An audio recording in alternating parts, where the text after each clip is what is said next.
There we go. Now you can hear me. Just wait to see how that plays through. Crisp and clear. There we go. Now you can hear me. Sweet. See how that plays through. I don't hear the fan, so I think we're good on that part.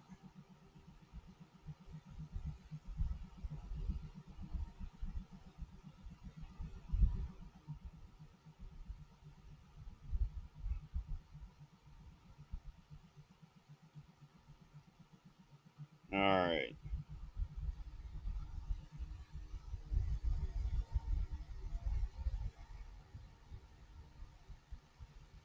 All right. I think we're all set. You know what I forgot to do? It's been so long since I've done one of these. I kind of forgot how to do this. Uh, we're gonna copy invite link at the end of the recording. All viewers, all. If I could spell, that would help.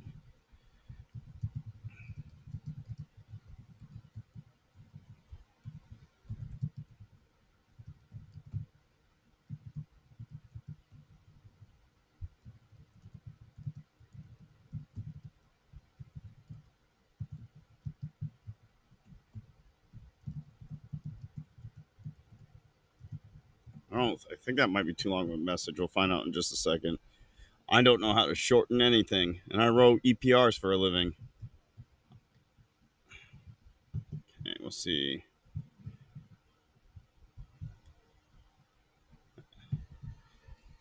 Can I pin it from here? Perfect.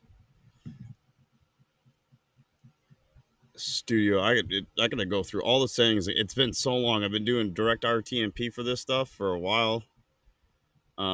Looks like all my graphics are gone. We want live chat overlay. Perfect. Why is it so high?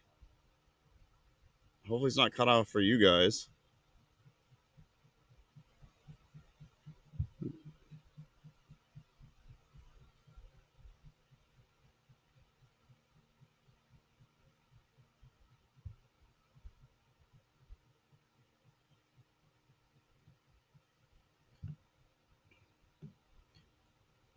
Let's see. That's it. I think. Right. This laptop sucks. I really need a new one. It's really hard. Why is it? I cannot see. No, that's not what I want to do. I'm gonna have to go to light mode because of how shitty this laptop is. The screen sucks so much. I can't find. Because now I can't go back to chat.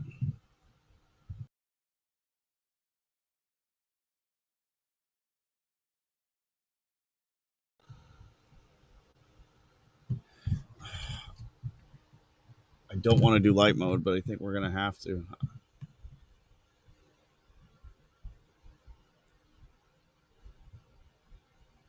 Live chat overlay, we got that on. Was I just stupid? I mean, that's possible.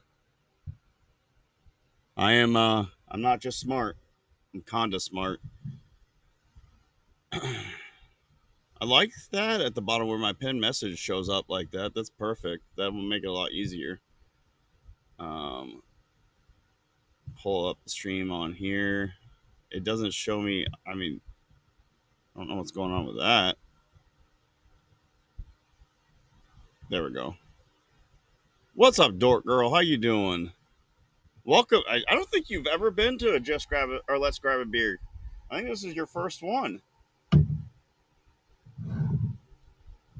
Glad to have you here. Because I don't think I hadn't done one since you started hanging out my stream.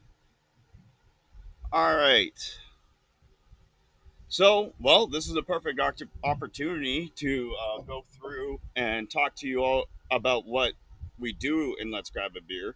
Um, essentially, so what's happening right now? Obviously, there's a webcam right here. I got a microphone right here that you got, so you guys can hear and see me. And then I got my DSLR camera to my left over there that will be recording this episode. And what will happen is I will, at the end of this episode, I will, because like right now the live stream, I'm talking to chat, I'm engaging with you guys. There'll be a part after the stream where people can call in if they want to call in. All you have to do is have a Rumble account and a microphone. You don't need a webcam to call in, and you can either discuss the topics that I have brought up, or you can bring up something else you want to discuss and ask my opinion on, or just because you want to talk about it in general. But the whole premise of this series is I grab a beer from a local brewery company, or like a brewery company within the U.S. It's not like the major brands like Budweiser, Miller, Coors, Sam Adams, Yingling, just local stuff. So like when I go visit new states, I'll try to pick up a beer that's only local to that state, bring it home, try it out, and then as I'm drinking it, I talk about my topics, and at the end of finishing the topics, I give a 1 out of 6 rating, 1 out of 6, because most of these microbrews, or whatever you want to call them, come in 6 packs. And I usually tell you what the name of the beer is, the company that brews it, and I don't have a scientific method to rate these. I base it on how refreshing it is, the flavor of it, how many and obviously what affects it too is how many I finish. Oh, this is July 13th. Hopefully this didn't expire on July 13th or or January 13th. We'll find out, I guess. That might be not a fair review then for Pontoon if it's already expired. It would have been expired when I bought it. Um, Lost my train of thought.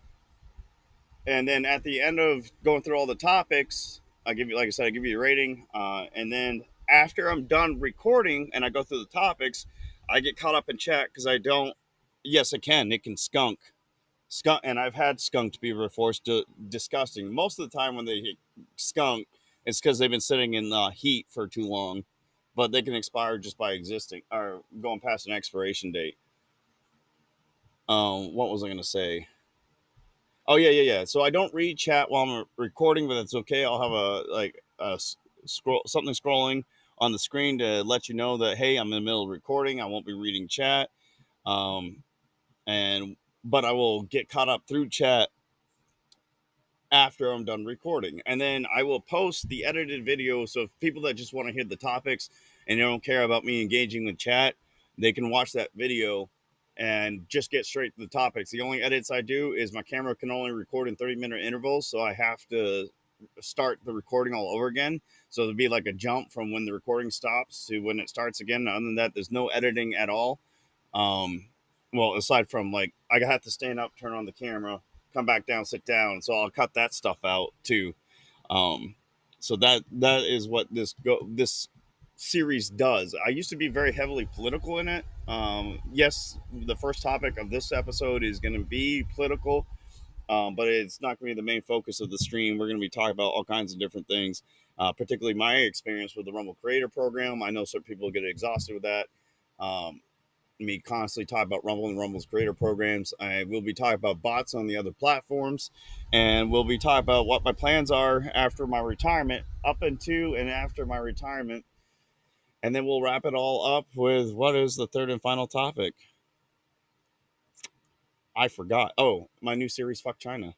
That's that. That we'll wrap that up. I know a lot of you have already heard about that anyway, but just kind of get it out there. What my thought about it, when I expect the next video to be out. Got a lot of B-roll footage with a lot of my fishing, so I'll be able to use that in the video, and that has been part of the delay is just getting footage I can use for the next episode, the first official episode of Fuck China. So I actually probably should stop talking about it because I need to start recording. Just giving people time to get in. Later tonight, I will be playing probably golf with your friends, with the guys. If they're not golfing, then I'll find something else. But that's the goal for tonight, up until when everybody starts to dip out. Then I'll probably play something different because I at least go to. I like to be done before 3 this time, but I usually go to about 3 in the morning, usually. So there is gaming content for those who like gaming. All right, I think we're good. I'm going to go ahead and turn on the camera, make sure it's angled just right, turn on the microphones, and then we'll get this started. And like I said, while I am recording, I will read some of the chats, but I will not read them all. How do I turn show? There we go. That is massive. Can I edit that? They changed so much since the last time I've done this. I can't make it smaller. Okay, that's fine. It's been so long. All right, so let me get the camera set up. And then, like you said, you guys are more than welcome to discuss everything I'm talking about in chat. And if I see somebody make an interesting point, I probably will shout you out in the middle of the recording. So you get a little shout out in the middle of it all. But if you guys do want to join the conversation by calling in at the end of the recording, the link is in the pinned message right now. So you click that, and it'll put you in a waiting room until I accept you to call in. And the reason why I'm waiting is because obviously I need to do my recording first, and and that's another thing. So like the recording doesn't have the after the conversation. So the people that just want to be part of the raw conversation and all that all the way through, that's what the stream is for. For the people that want to just get to the point and not hear me just ramble on about stuff that has nothing to do with the topics, that's what that's about. So let me go ahead and get that started. I'm really hoping the fan doesn't get picked up by my lapel mic. We got a completely different lapel mic.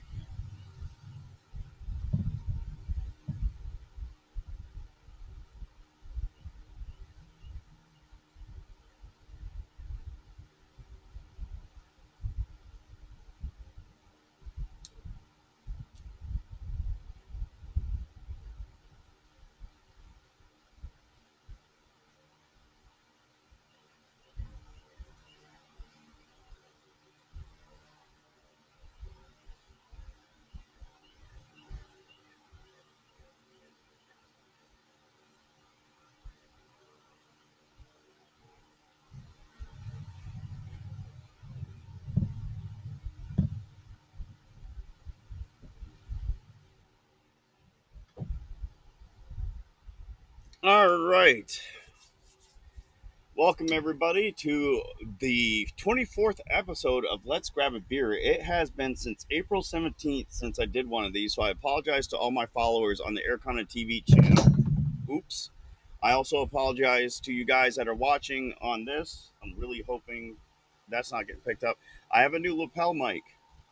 It's a cheaper lapel mic than I had before because I just need something to sub in until I was able to buy the mic I actually want to get. What had happened was, for those who aren't on following my other channels, I now have a fishing series, and I was live streaming one of my fishing excursions on the pond, and my lapel mic, the receiver that attaches to the phone or the camera, fell into the water, and I was not able to recover it. So I got this instead. So, and that's what I'm going to be using to record up until I can save up my money for the lapel mic that I want. Um, but if you guys want to check out those fishing streams, make sure to go to Aircon TV Hobbies on Rumble and head over there and drop that channel a follow if you're not following already. But those of you who are here and only care about the podcast, this is Let's Grab a Beer. The concept of this series is I grab a beer from a company that is not a national brand, it's a local brand. I drink the pack through the stream, and while I discuss these topics, it's supposed to be like a group of people hanging out at the bar, just talk about different things they want to talk about. I do a recording while I am currently live, so there are viewers watching me as I talk to you guys right now, and they get to engage and interact with me before and after the recording. Specifically, at the end of the recording, I go through and read all the chat messages, and then I also let them call in if they want to join the waiting room, and they can either discuss the topics that I talked about through this episode or bring up something else they either want my opinion of or just feel like talking about. You put my mic or chair closer. And then at the end of talking all those topics before I start the calls, I give you guys my personal review that is completely no scientific method behind it of the local beer. In this case, this one is Pontoon Brewing One Ski Indian Pale Ale. There's a sticker on here that says 13 January 25. I hope that's not the expiration date because we are now 7 months past that. If it is the expiration date, I will not be able to give an honest review of this beer, which is unfortunate for them because I last time I had their Pontoon Brewing beer, it was actually pretty good. But I give it a 1 out of 6 out of rating, a 1 out of 6 rating because almost always the smaller companies do 6 packs. They don't usually do anything much more than six. There is a Georgia company that does, I found out recently, do more than six. So, but we'll still keep the rating within the six. And I base it off how refreshing I find it, the taste, obviously, what I think would pair well with, like if it's not like I'm a snob or connoisseur or anything, but what I would like to eat with it if I was drinking this on like today, a hot summer day. Um, and then I give you the honest rating after that. And also, what determines the rating is how many of these are left before the end of the episode. And like I said, at the end of the recording, I let my viewers call in and they discuss any of the conversations they want to, topics they want to talk about. And today's episode, we're going to be starting off with one, and I honestly don't think, because I have a pretty straightforward opinion about this whole situation, and I'm not happy. But the first topic we're going to talk about is the Trump and Epstein situation. And then we also got the creator program for Rumble, what it's done for me so far. This is my personal experience and what I feel is good or bad about it. Um, and does not necessarily mean you guys are having the same similar experiences or may not be happy with it like I am. The other one is platform bots. So I've been multi streaming since July 1st. Again, giving because I kept having people like, you should give Kick a try. It's not fair. Every platform has bots. Man, man, man. So I'm doing it. I'm thinking I'm gonna do it for at least 3 months. I might do it for six. I don't know yet. We'll see what the results are. Um, and we will discuss the results of how many bots per platform I stream on. Because I'm also thinking about cutting Twitch out of the rotation because Twitch has been having a sleuth of bots harass me nonstop now too. And the platforms I've been streaming on. Well, we'll get into that when we get to the topic. The second to last topic, we're going to talk about my retirement, what this means for content creation, my content creation, and what I'm hoping to accomplish, and where to go from there after I hit retirement, and what will need to happen to make this a possibility.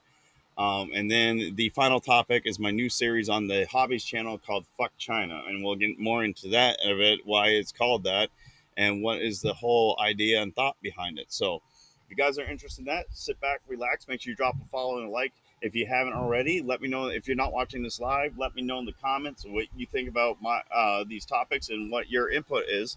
Let me know if you agree or disagree with me. And grab yourself your favorite beverage and let's get started. So we're going to go ahead and start off like we always do. Unfortunately, it's been out in the heat for a while, so it's not as cool as it was when I first started. We're going to crack open one of these beers, give it its first impressions. Um, I've almost broke into the six pack because I bought this back in April. I almost broke into this like multiple times since I bought it because I was like, man, I'm never getting. I've been so busy, I'm never going to have the opportunity to do a let's grab a beer. Speaking of which, official Let's Grab a Beer pint glass. There are two versions of this. This is the just the standard one, and they got another one with a blue logo for Let's Grab a Beer. And then we also got the Not Just Smart but Kinda Smart shirt available for purchase on the Aircon TV merch store. The link is down in the description for that if you guys want to grab yours. I was gonna wear my Freedom Go Burt shirt. I couldn't find it, and I was already running late, so I just threw the Rumble Takeover shirt, which I love. The only thing I'm nervous about is it is a white shirt, and I'm not very friendly with white shirts. I usually end up destroying them and staining them very quickly. So far, has survived. Um, but let's go ahead and get the first impressions of the beer. Mm. If it's not expired, it has held up very. I mean, if it is expired, it has held up very well. It's very citrusy, kind of sweet with a little sour to it. This is a perfect summertime beer, in my opinion. I wish it was cooler, but I had it sit out here too long, and it's already warmed up in the heat. So overall impressions, I'm very happy with this. No weird after or bitter aftertaste that I can tell right now. We'll see how we go as we get through the stream. It goes down pretty smooth too, so I'm digging it so far. I'm digging it. I thought of something while I was drinking this, then I completely forgot what I was going to say. Don't remember. I guess it wasn't that important. But I rambled on long enough. Let's go ahead and get into the first topic. Oh, I forgot to mention, these are unedited videos. The only thing you're missing out on is the conversation I have with my live viewers before I start recording and after I start recording. And you also, every 30 minutes, my camera has to stop recording because it's just the way it's set up. It can't record longer than 30 minutes. So you'll have a sudden jump of me recording and then not recording. And I'm not going to edit out. I'm going to edit out myself getting up and getting down. That's about it. But everything else will still be in the video. You don't have to worry about missing out on that or anything important. The only thing you miss out is the conversations that take place before and after uh, the recording. And the last thing I was gonna say, the Freedom Go Bird shirt, by the way, guys, if you want to grab yours, it's a pretty awesome shirt. It's one of my favorite designs for the merch store. It's gonna no longer be available after July, 31st. So if you want to grab yours, you need to grab it soon because we are over halfway through the month. We're on the 18th, and it hasn't, and it will be after the 31st. Like I said, it won't be available anymore. But all right, enough for shilling about myself. We're gonna go ahead and get into the first topic. I probably won't spend a lot of time on this. Um, we'll see these streams and recordings kind of go long. The streams go 4 or 5 hours sometimes. The recording is usually an hour to 2 hours. Um, the more drunk I get, the more I'll probably get angry about the topic and rant. So we'll see how drunk I get before I finish talking about the first topic, which is Trump and Epstein. So the initial thought, again, with the whole situation with Trump and how he's handling the Epstein files, I'm not happy with him. Not happy with him at all. I don't. I am very grateful for all the good he's done for this country since he's taken office. Trying to get the economy back on track, trying terrifying our enemies, specifically China. When I say enemies, that's mainly who I'm talking about, and that's a little hint to why I'm doing the Fuck China series. I like that he's trying to bring U.S. manufacturing back to the U.S. and not be sourced overseas. I like that he's trying to get more jobs to open up in the United States. I like that he's bringing oil back to the United States so that our prices have dropped, which they have since he's taken office, at least in my area. I can't speak for you Californians out there because you guys like to vote communism nonstop. I heard you guys are like $4 or $5 a gallon out there. That's not our problem. You guys keep voting for the same people over and over again, so sucks to suck, I guess. I know not every Californian votes that way, but apparently enough of you do, and you guys will just let your politicians walk all over you. So that's going well for you guys. Sorry, getting on a tangent. So I'm very happy with everything. I'm not happy that he's starting to give money and equipment back to Ukraine. That is not okay with me. Ukraine could suck ass for all I care. Semi happy with how he handled the Israel Iran situation. Not 100% happy, but I'm fairly happy. Granted, it's not over yet. Granted, they are in a ceasefire right now, and Israel just started bombing Syria recently, so we'll see how that plays out. What else am I been pretty happy about? The investigations, excluding the Epstein one. I've been happy with that. Hoping and wishful. I'm not holding my breath that he'll start holding some politicians accountable for the crimes they committed against this country. Um, but the Epstein thing specifically, I was happy up until recently. Mostly happy. The most upset I was up until recently is Pam Bondi, which I personally think she is the worst pick that Trump has made this term. I think she needs to be fired and replaced immediately. I am not happy with her at all. I don't like her anti 2A stance that she had before she took this position. I hate how horrible and miserable she's handled this whole situation with the Epstein files. She's made a mockery of it. She has dropped the ball so many times. Um, so I'm very unhappy with her. I want her to be, and in fact, if she continues to block us getting these files and getting the client list, which I know there is one, there's got to be one, or there was one. It's probably destroyed now. Um, if she continues to block access to that information or stopping, at minimum, stopping the investigations into people that need to be held accountable for their actions, I think she needs to be arrested for a co-conspirator. A conspirator. I think she should be held accountable for aiding and abetting a child trafficking ring, and I think she should suffer the same consequences of Ghislaine Maxwell. I can't say her name, but I really don't care because she's a monster. And if you guys think I'm being too harsh on Bondi, you can let me know in the comments or in chat if you're watching live right now. But that's my honest opinion. I think she's trash. And if Trump is enabling her and allowing these things to happen, and he's also hindering, he also should see accountability for it, even if that means jail time and impeachment and jail time. In fact, I'm so pissed off about this whole situation. I think every politician that's preventing the truth from coming out and people being held accountable should be arrested as co-conspirators, or what do you want to call it, impeding an investigation. Pick your poison. I don't give a shit. I think they need to be held accountable. I don't think they should be allowed to be in office. At minimum, at maximum, they need to be in prison. Absolutely need to be in prison because they're making things worse. Now, speaking of which, because I know it's not just them, I do like Cash Patel. I don't like him as much as Dan Bongino because I don't know as much about Cash Patel as I do Dan Bongino. I trust Dan more than I trust Cash, and I trust Cash more than I trust Bondi. And I would say I trust. In fact, Pam Bondi's at the bottom of that list. I don't trust her out of everybody that Trump has appointed. And in fact, right now I do trust Trump more than I trust her, but he's losing ground on that very quickly with how he's handled this situation. Um, I like that Thomas Massey is pushing to get the files released, but that doesn't mean anything if nobody gets held accountable, which I think is what's going to happen. He's doing a big grandstanding moment with Khan, I guess is his name, that Democrat. I think this is all a grandstand movement. Nobody's going to be held accountable. Nobody's going to be arrested. They're hoping to do enough to appease the masses so they can move on with their lives and not worry about this anymore. But I hope I'm wrong. I really do. I hope Thomas Massey will start pushing for investigations and criminal prosecution. And then until Pam Bondi gets her act together, I hope she's one of the ones prosecuted, to be honest. Um, I I'm a little disappointed in Dan Bongino. I don't hold people in high regard in general because you're not supposed to idolize man. You're supposed to just hopefully trust and respect them as much when they earn it.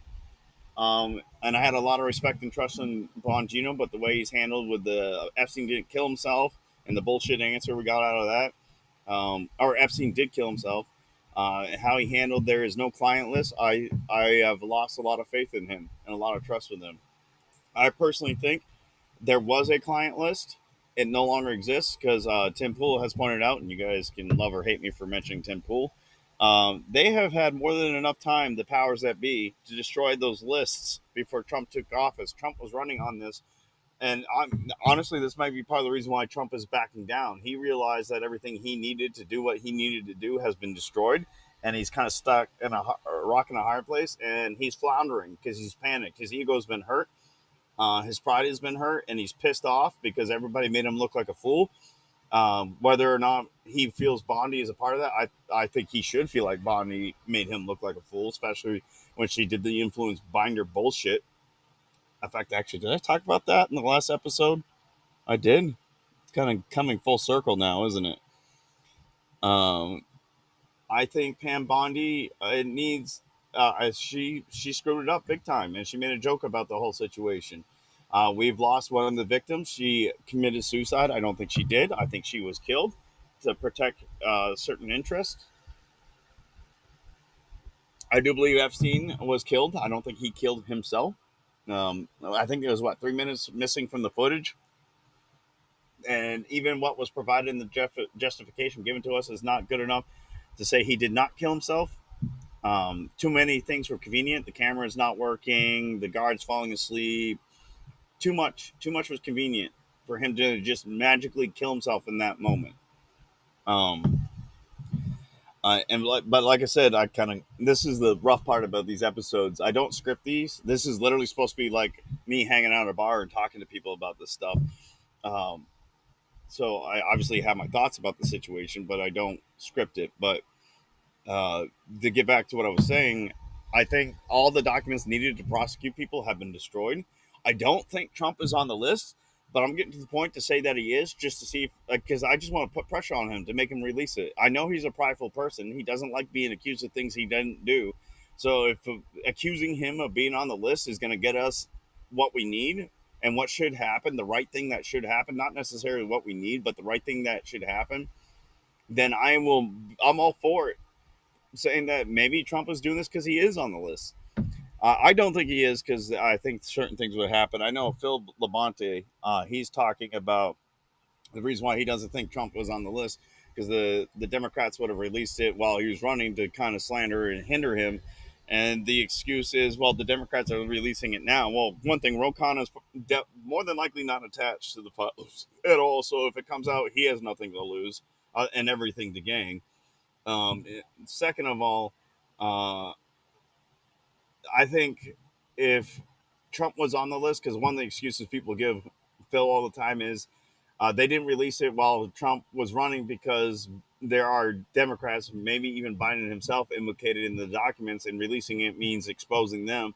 Well, we have also learned. Well, first of all, we learned that the Democrats don't give a shit about Biden at all. They are willing to kick him to the curb when necessary. He was a sacrificial lamb to buy them some time, in my opinion. They wanted to use him as their scapegoat too for everything that went wrong in the country. It was all planned. It was a controlled burn in their eyes. It was a chaotic burn in our eyes, but I believe it was a controlled burn in their eyes. And he was the person they can easily stick the blame on when the things that did go wrong, like the Afghanistan withdrawal, the lockdowns, the vaccines, mandates, the economy, all that they can easily pin on him. And when the new shining light hero of the Democratic Party runs in 2028, they could push that and say, "Oh yeah, I've always been against what Biden did. I spoke about it against it here, and I did this there, and I always thought it was a bad idea." So that's what. So with keeping that in mind, I wouldn't be surprised, even if it meant throwing Biden on the bus, they would have done it in a heartbeat. If it meant they can get Trump, they could also easily fabricate the documents and evidence to make sure that Trump and the people they are want to protect are not implicated on those documents. Um, and that is why. So if Trump was in the documents, they would have easily released it. Now I'm sure some people are going to say, well, if they can fabricate the documents so only that the people they want to protect are protected, why couldn't they fabricate it to make um, Trump be like one of the few people on the in the documents? That's a good point. Now, honestly, I don't know if I entirely have a response to that, other than it might have been too risky to not only remove people from the documents and the evidence, but to also fabricate that Trump is in there too. I guess what is it? The New York Times or somebody, Wall Street Journal, has got some pending a story that they're going to release about a letter that Trump wrote to Epstein. I haven't looked into that too much, so I don't entirely know.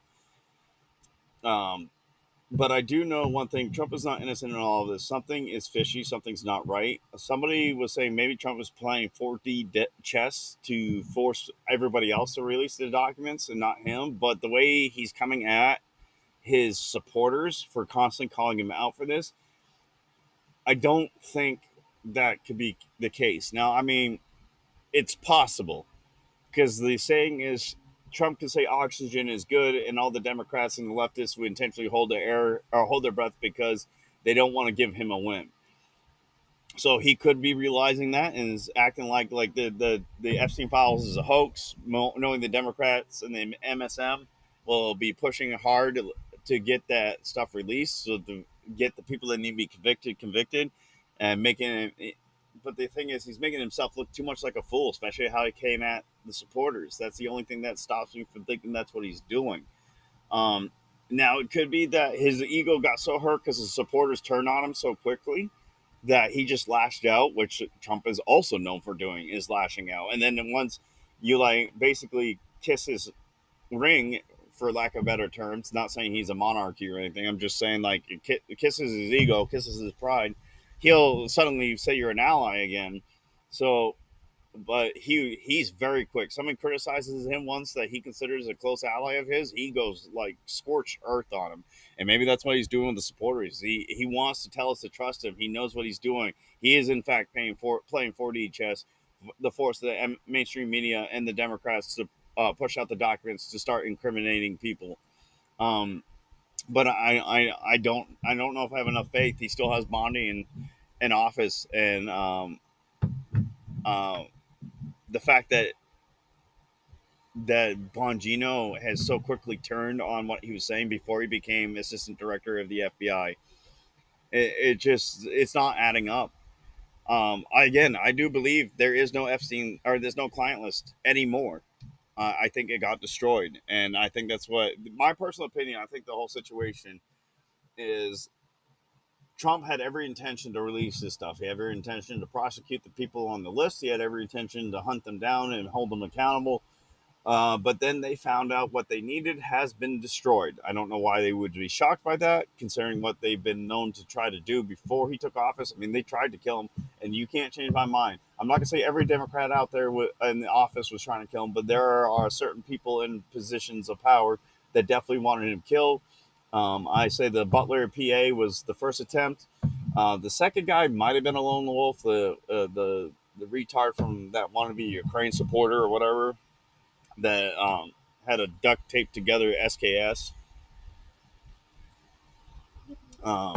He might have been a loner, but I think they wanted him dead, and they missed their shot, and now they're going to try to let him flounder as much as possible. Is my personal opinion about this whole situation. I just want to make sure my mic is still working in stream.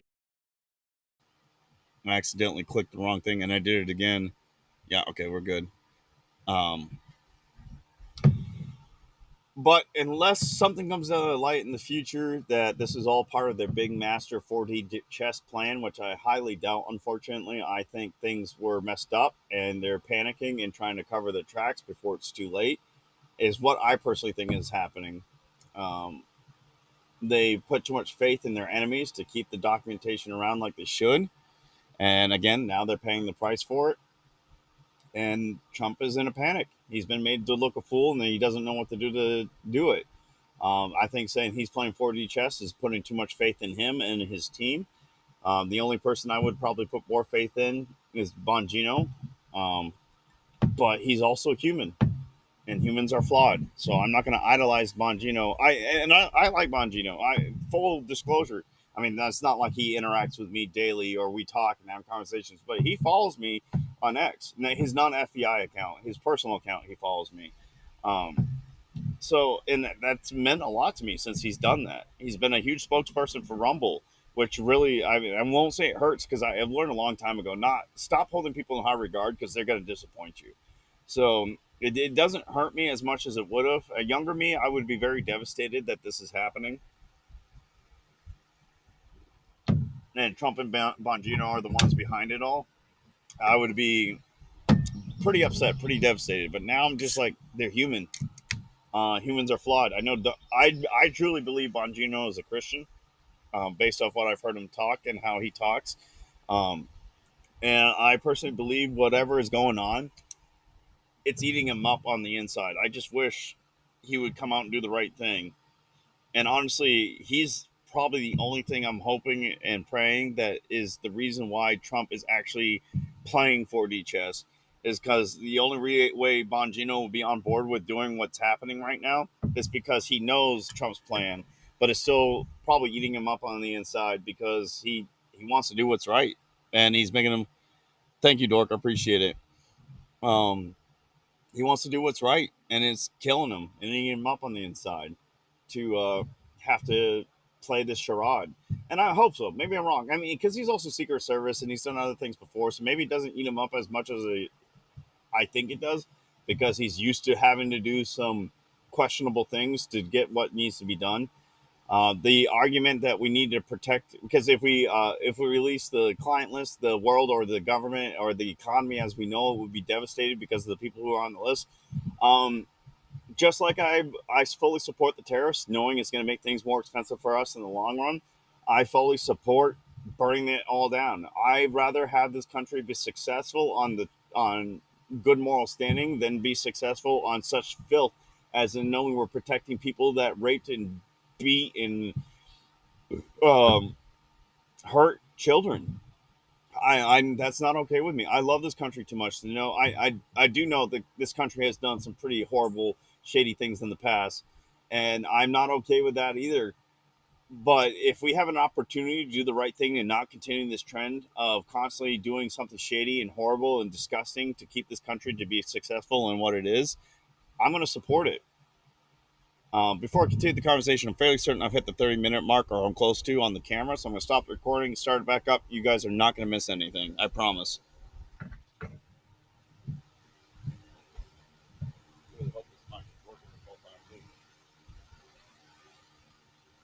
It is. Okay, cool.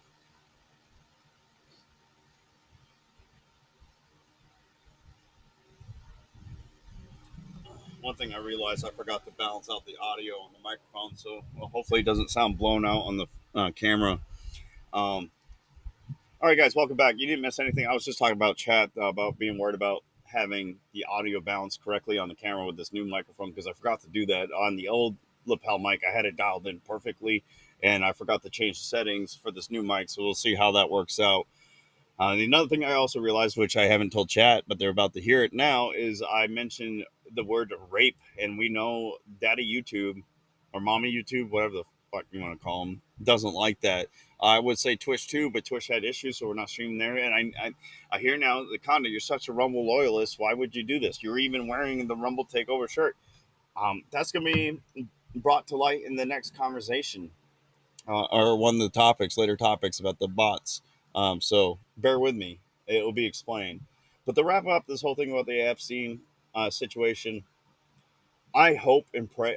Ultimately I know the people that did wrong, and this is not going to bring a lot of peace of mind to people that are listening. Only to a select few. I do know they'll be held accountable someday. It just may not be here. Um, they will have to answer to God someday, and they will pay the price that they need to pay. And they may be paying the price now, just not good enough for us, not knowing what God's plan is and where this is going to go with all this. And honestly, bringing the stuff to light might destroy this country. It might destroy our government. It may destroy our economy to beyond repair. Um, and it may just be the beginning of the end. As much as I love this country, I want to say it will last forever. I don't think it will. I personally don't think this country is going to be as free and as strong as it always has been. I think it's going to slowly fade into be non existent, at least by the time the end times roll around, personally. And this may be part of it. Trump may eventually release the list, and it may absolutely devastate our government and tear us from the foundation and destroy our economy and just make things miserable. And we end up getting conquered easily. It may be a revival of sorts in this country too. We may actually end up hitting the strongest we ever been. And because I mean, the thing about the end times, no man knows the day or the hour. So there's a lot I could say and speculate, but there's nothing I can actually commit to it. So I got to keep that in mind. I just got to trust God. I hope and pray Trump, Bongino, Cash, and I doubt it, but Bondi are doing the right thing and handling it to the best of their abilities. But I can't trust them as I can only trust God because I know His plan is in work and it's going to work the way as it should be. Um, and I know some of you may not like to hear that, but I'm not going to hide who I am. I don't like being fake. I've been accused of being fake. I'm not wasting my time to try to prove myself to my accusers. It is what it is. I do have my flaws. I do have things I'm trying to work on and improve about myself. But again, that's the thing. Never idolize a human being. Never idolize man because they will always let you down one way or another. They will eventually let you down. You got to always trust in God. So I'm angry. I'm not. I mean, I'm angry, but I'm not hurt because it unfortunately is not surprising.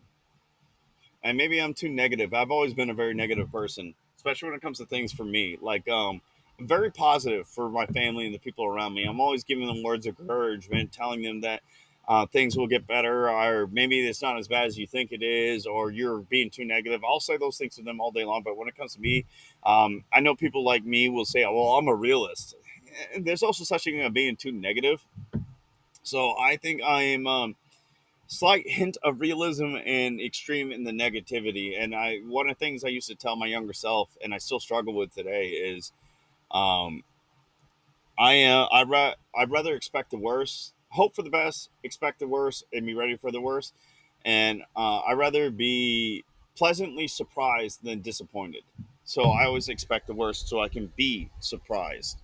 And that's not a good way to live. It really is, especially if you're not strong mentally or emotionally or spiritually or anything like that matter. So it's not a good way to live. I don't recommend it. It's just how I am, and it is something I am working on. I'm trying to be more positive, and one of the ways I'm trying to be more positive is talking about how like this is all part of God's plan.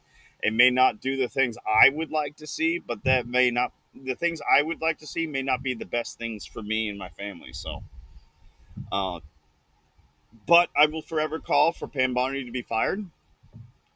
Will forever call for Trump, Bondino, Bongino, and Cash to do the right thing. I'm not going to let this go. If it so, let's give an example. The whole situation about Biden not really being president when he was in office, and but let's say Biden never gets held accountable for that. And honestly, he may not seriously have known. There's some stuff that came out recently. He may not have been aware of what actually happened while he was president, which is not. It gives more credence to the fact he was too old to be in office in the first place.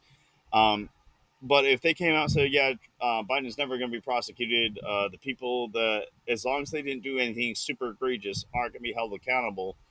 Uh, I'll be disappointed, upset, but I wouldn't be angry because I mean, how many people you know that should be held accountable haven't been held accountable in office right now? There are people currently in Congress and the Senate that still haven't been the House and the Senate. I'm sorry, that haven't been held accountable for their actions. Um, it's frustrating, it's irritating, it's disappointing, but it, it is and isn't the end of the world. However, letting people that abuse children, that stole children from their families and their homes, to take advantage of them, to abuse them in a very graphic, disgusting way, um, I'm not okay with letting those people walk. I don't care who it is. If you come today and have concrete evidence that Trump was on the island and he took advantage of children and abused them and raped them and all that, I say he should be one of the first ones in jail. Absolutely. I love everything Trump has done for the most part up until this Epstein situation. I support Trump still, excluding the Epstein situation, but I'm not a zealot that's going to protect Daddy Trump because he's the father of MAGA, which he is not father of MAGA. And I said it in a post early on X that Trump is a tool for MAGA. He is not MAGA. He is not the face of MAGA. He is not the king of MAGA. He is a tool for MAGA. Because I believe America still can be made great without him. He's just one of the strongest tools we have at the time. I'm very grateful for what he's done to make America great again. I absolutely am, and I will not. I'll be always grateful for him for that. But I am not going to say he is above criticism or even prosecution if it comes to it.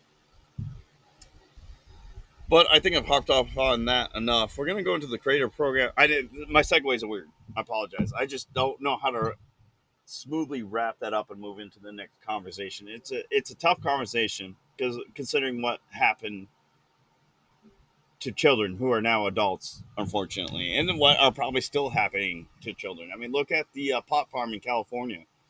All these Democrats and leftists are defending those poor migrants, saying they're being ripped from their jobs by ICE. And one person was murdered by ICE. They fell to their death because they're running from the law, because they broke the law. They killed themselves. And that's not an opinion, that's fact. I'm sorry. I'm not even going to entertain that as being an opinion. But these people are doing this, know damn well that children were being used for child slave labor. 300,000 children went missing crossing the border under the Biden administration. I think we just found a group of them at this pot farm. And that's probably the least worst thing these children could be found being used for.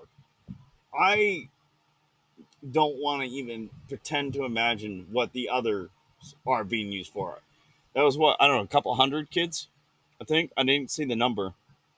Maybe even we'll say 1,000, but I doubt it. I bet it's under 1,000. I'm sure it's under 1,000.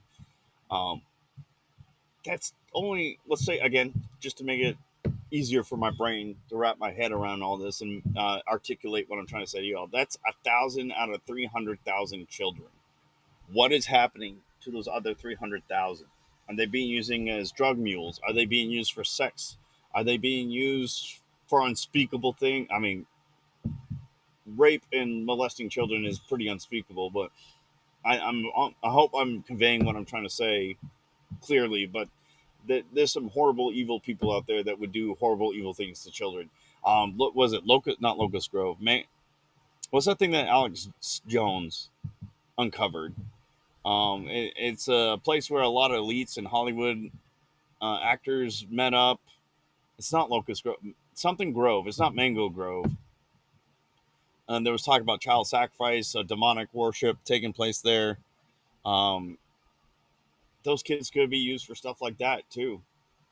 And it's sad that we're more worried about protecting the elites because we're worried about what it would do to the country if they got arrested than we are more worried about protecting the children. And that's not okay with me. That won't sit well with me. And until the right thing is done, I Trump could cure cancer, make the United States the strongest it's ever been militarily, economically, trade wise. He can make us the most freest. I mean, we're still the most freest country in the world, but you know what I'm trying to say. Make us more free than we are. He can make the Second Amendment unrestricted in every way possible, as it's meant to be. And I still will not forgive him for this. If people are not arrested for sexually abusing children, for beating children, for everything that happened to those poor children under Epstein. I will not forgive him for that. I can be grateful for what he's done, but I will not forgive him for this. And I won't forgive Dan Bongino or Cash Patel and Pam Bondi for their roles they have played to cover this up. I really don't forgive the GOP. They're spineless cowards.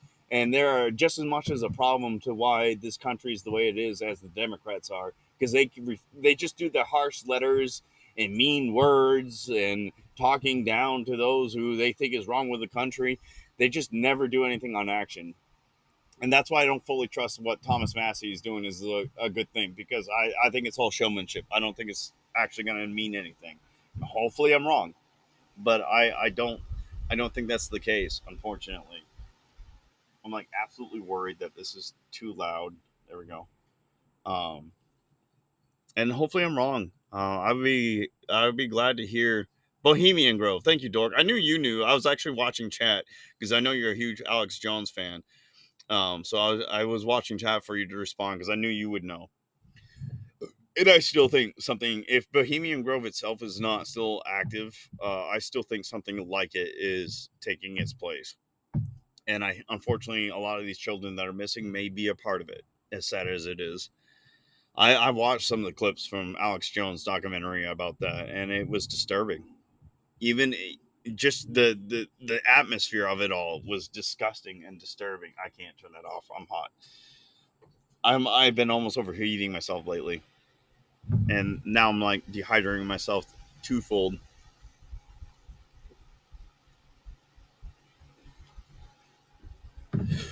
All right, I don't know how else to segue into this, but I think you guys get my point on the Epstein stuff. If you want to hear me talk about it more, for especially those that are watching live, you just use that invite link to join the call, and you can share your thoughts about what I said or bring up any. In fact, you don't even have to wait for the call. You can say something in chat, and I'll respond to it after I'm done recording. Um, and I'll give you credit for your point, unless you'd say you don't want credit. But granted, you're on the screen right now, so you're going to get credit regardless. I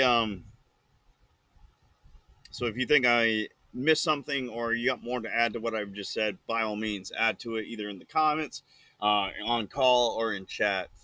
The next topic, like I said, is going to be the creator program for Rumble. I'm not going to spend too much time in this. I actually forgot to bring my spreadsheet up, which I am building a tracker. I've been building a tracker for a while. For anybody who's been on the Let's Grab It or part of the Let's Grab a Beer episodes for a while now, you can actually go back and watch the past ones. I've been talking about, or I have built, and I'm still building and tweaking and modifying a tracker for Rumble, because there's a lot of people accusing Rumble of botting, accusing Rumble and not being good for growth or for finances or money or whatever you want. So I wanted to see myself. I wanted to make sure I'm not blindly following Rumble. I love Rumble. I love what Chris Pavlovsky is doing. But again, he's a man. He's a human being. human beings make mistakes, um, either intentionally or unintentionally. Not saying that's his case. I'm just saying, like, I cannot fully trust a human like I can trust God. I love Rick. I hope to meet Rick someday. I really do. He's like a state over from me. Um, and I'm hoping to meet him someday and grab a drink with him sometime because I think it'd be a lot of fun to hang out with. And we've talked before. I full disclosure, but I'm not gonna blindly say Rumble is perfect if there's stuff wrong with it. So I built the tracker and the creator program at the beginning, and still isn't perfect. But Chris has stated from the beginning, and Rick has stated from the beginning that the creator program will be an ever evolving program until they find to tune it just right, which I respect a lot.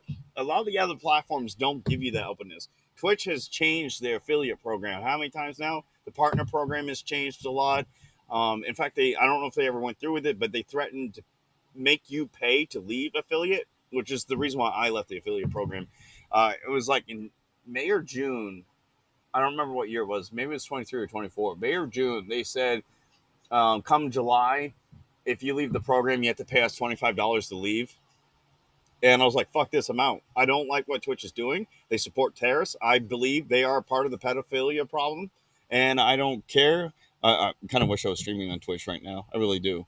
But I do believe they're part of the pedophilia problem. I think the reason why you see half naked women on Twitch all the time is because of that situation. They've got a lot of perverts on their staff. And maybe things have, no, they haven't changed. I saw a girl with her tits borderline hanging out on stream the other day when I went to set up my stream on Twitch.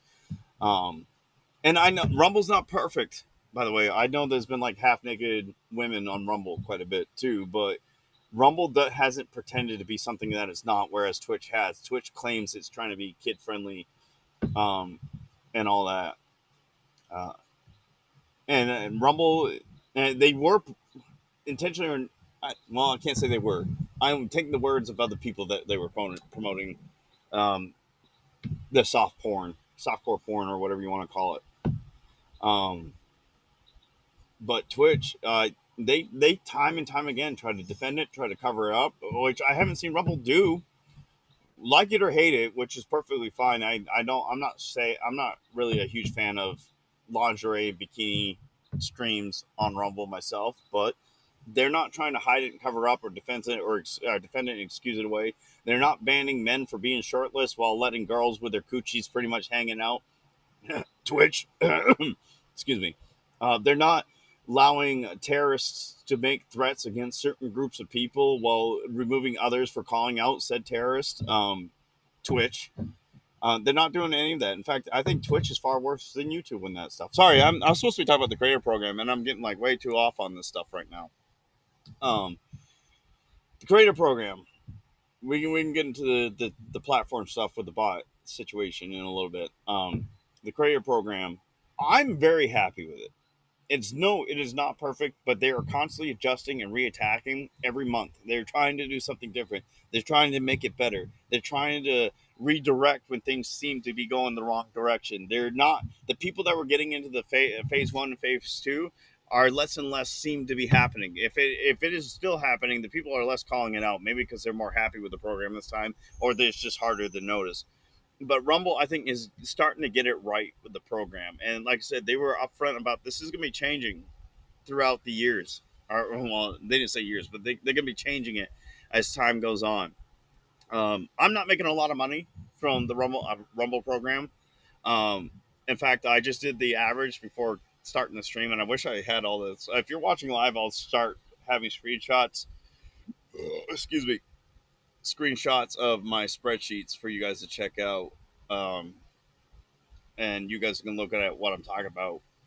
I wish I could make. I tried to do the Google Docs thing, and that didn't seem to work right because I was trying to make it shareable so people can look at it, um, not edit it, but look at it. Because I'm not trying to hide anything from you guys. I have made. This is before the program. No, this is about when the program started. Well, the first payout was in March for the program, or was it April? I think the program started in March. The first payout was April. I made over $2,000. Well, no, that's not true because there's also Blurp and Fourth Wall. I made money through between Blurp and Fourth Wall. I made over $2,000. since the program started. I'm being paid. I'm being paid about $4.83 or 38 cents an hour for streaming. The most I stream is 70 hours in 1 month.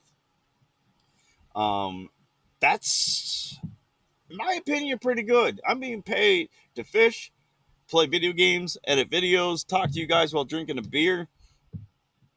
$4.38 an hour. That's fantastic to me. No other platform does that, by the way. Yes, Twitch has his partner program. Kick has where they pay too, but you have to literally sell your firstborn. That you don't learn. Okay, I'm being way too overboard with this. You have to give up your firstborn. You pretty much have to give up your firstborn kid to get paid by the other platforms. Whereas Rumble, literally, so to get monetized on Rumble, you just have to set up an account.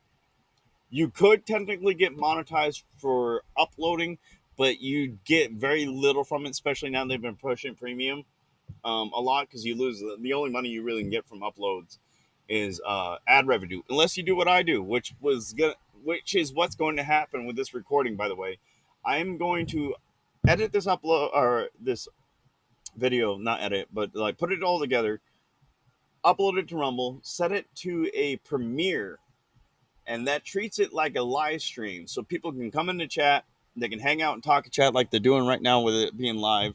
If they want to rant, they can rant. They want to subscribe, they can subscribe. Um, they can, and so I don't get just ad revenue. I'll also get rant and subscription money. Has it happened yet? No, it hasn't. But that's a reflection of me and not Rumble. I don't hold Rumble accountable for that. It's my responsibility to sell my brand to where people want to contribute. And I'm trying to word it so I'm not like upset or belittling, because I have fantastic supporters. I have some damn good supporters, regardless if they gave me $1 or not. They are fantastic supporters. The fact I am here today where I'm at, able to be even considering, which is another topic later, doing content creation full time is because of my fantastic supporters, regardless of the amount of money they've given me. Them just being a part of it, even if they're just lurking in the background, even if they don't even drop a like while they're lurking, is fantastic to me. So I don't want people to think I'm upset that I'm not getting money with them. Just pointing out that the reason why I have not pulled in money during my premieres is because of me. It is me. It's not a Rumble thing. It is me. I haven't found a way to market myself to make people think I'm worth their money, which is good because that's what capitalism is about. If people don't think I'm worth their money, they're not going to give me my money. I don't hold that against them. I hold that against me because I haven't done enough to make me worth their time and money. And honestly, to me, what something's more valuable to me is time. Far more time valuable than money is time. You giving me your time is fantastic. Um, Went off on another tangent. Told you it happens in these videos. This is like therapy for me, by the way. It's kind of the reason why I like this, and that's why when I say I'm getting paid $4.38 an hour, you guys, you're below minimum wage. I'm below. I'm getting $4.38 an hour just from the creator program alone. That's not including rants and subscriptions and like merch sales and any or blurps or anything like that. This is $4.38 an hour through the Rumble creator program to drink beer, have a therapeutic rant with the people on the other side of this camera or currently watching me live. I'm not trying to brag. I'm just like, I think a lot of people that are complaining about the creator program are losing sight of the opportunity they're being given. That's the whole purpose of this rant right now. Um, yes, you have to pay for premium, but again, I'm being paid $4.38 an hour. The longest I've ever streamed in the program is 71 hours. The longest stream is 71 hours. I'm being paid $4.38 an hour. It costs $10 a month. I'm getting paid. I think the lowest I've been paid in Rumble. Again, full transparency. The lowest I've been paid in Rumble is $230. Actually, 217. I think 217 was the lowest. It's between 217 and 230. It's the lowest I've been paid since I've been a part of the program by Rumble itself. I made my money back. I made my $10 a month back. Even if I make $200 a month for the rest of the time of this year in the creator program, I have more than made my money back from paying $10 a month for the premium for Rumble. And I know a lot of people thinking, well, that doesn't make sense. Why would we do that? Blah, blah, blah. Well, look at it this way. The more money Rumble pulls in, regardless if it's through premium subscriptions, through ad revenue, through their deals with these cryptocurrency companies, uh, deals with third parties and other stuff, um, that's more money in your pocket if you're in the program. Even if you're not in the program, there's still more money in your pocket.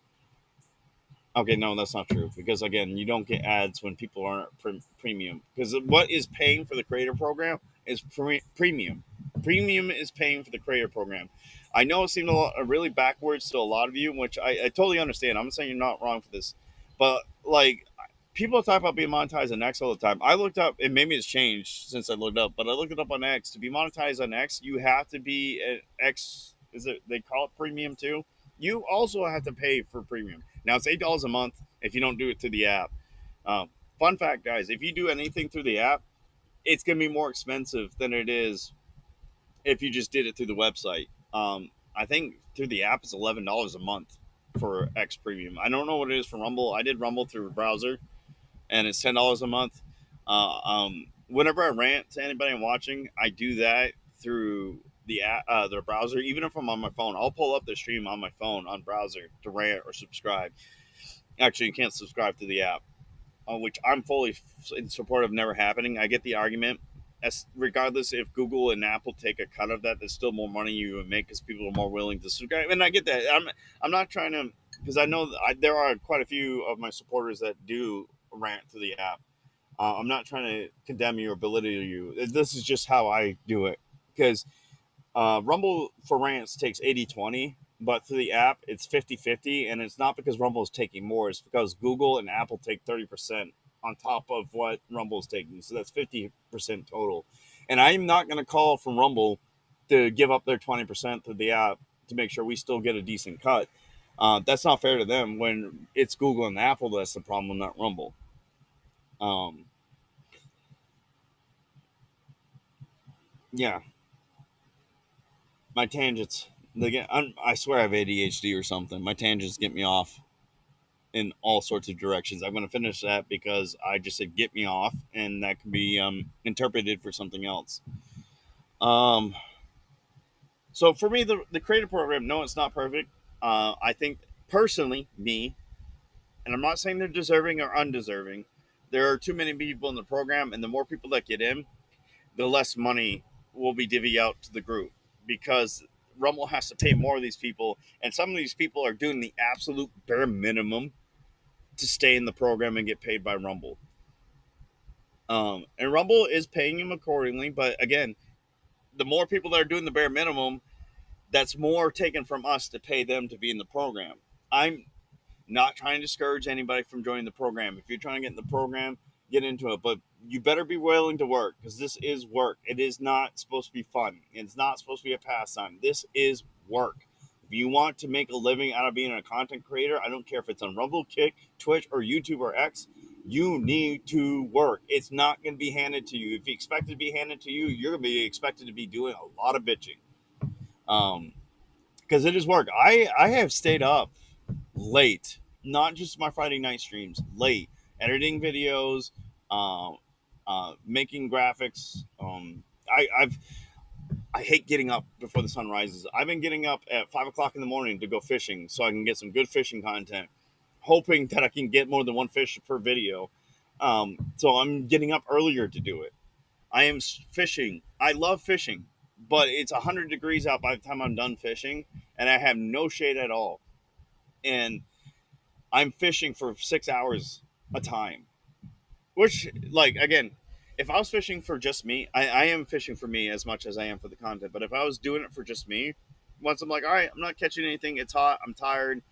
Um, I'm just gonna stop. I'm gonna go home. I'm done. I don't need to worry about making sure I get a certain amount of footage. I don't have to worry about certain things being done in the video. I can just fish until I'm happy and go home.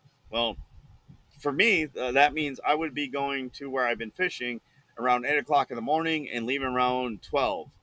But I've been going at 5 o'clock to hopefully increase my chances of catching fish. In fact, I'm thinking about doing for one of my next grab a rod episodes is to go early in the morning, fish for 4 or 5 hours, come home, rest, nap, do stuff around the house, do any honey do list stuff, and go back out at night to go fishing at night until past sunset to see and do like a little challenge thing. Like, what is better fishing in this time of year in this location for Georgia right now? At least, I mean, obviously every year is going to be different. For Georgia this year in 2025, is it better fish in the morning or is it better fish at night? So I can do a same day comparison where the weather is supposed to be pretty much the same.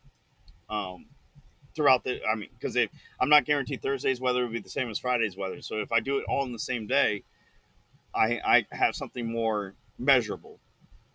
All right, I'm gonna stop this recording because I think we're at another 30-minute mark. So give me 1 second. I'll be right back.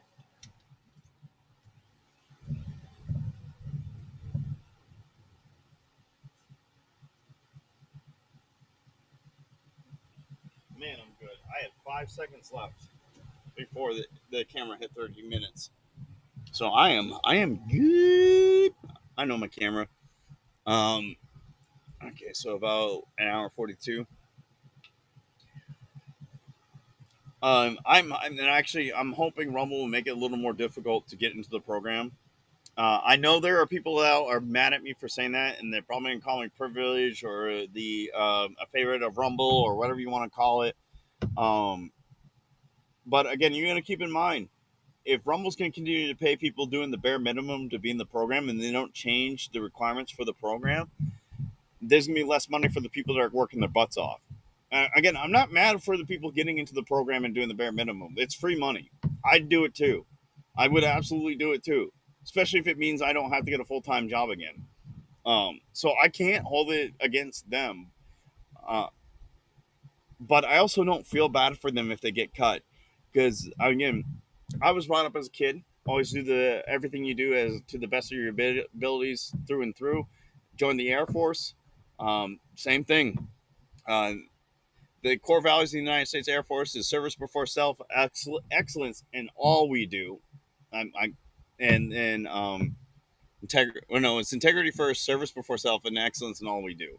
Sorry, I messed up the the core values in the Air Force. Shame, shame, shame.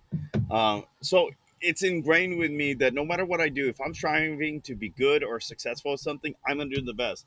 So when I hear somebody is doing the bare minimum to be the program gets cut, now there are people that work getting their butts off, and there's just some reason still not making it. But I'm talking about people willingly and intentionally doing the bare minimum, and they start complaining because they get cut because they're not doing what's required anymore. I won't feel bad for them because obviously they didn't care enough to do harder. I'm trying to think of ways to make my content more entertaining. I'm thinking about ways to increase the amount of time I post content, whether it's uploads or streaming. I'm trying to think because eventually I don't know if I want to do a full 40-hour a week for content. I mean, technically I do, but it doesn't reflect in what Rumble does because the editing and stuff isn't tracked by Rumble. So the editing I do for these uploads, the social media promotions I do isn't tracked by Rumble, but it's not Rumble's responsibility to pay me for this. It's a responsibility to pay me for what I'm doing on the platform right now. And I think a lot of people fail to realize that. And it's not as bad as it used to be. I should stress that right now. So this whole topic was something I was thinking about doing beginning of June, mid beginning of June. But I just never got the time to do it. So this a lot of these complaints I have about these other people in the program that are complaining about being cut or not thinking it's fair because they're doing the bare minimum and they expect to still be paid like everybody else. Communism, basically. A lot of people have dipped, and maybe it's because I just don't see it enough, or maybe because they realize nobody is listening to them.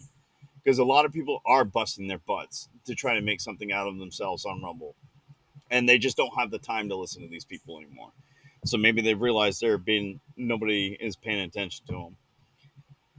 Um, so I like I said, I understand why people would do the bare minimum to be paid. I just don't feel bad if they end up getting cut for the program because they're not doing more than they should. Again, the opportunity on Rumbles is like unlike no other platform.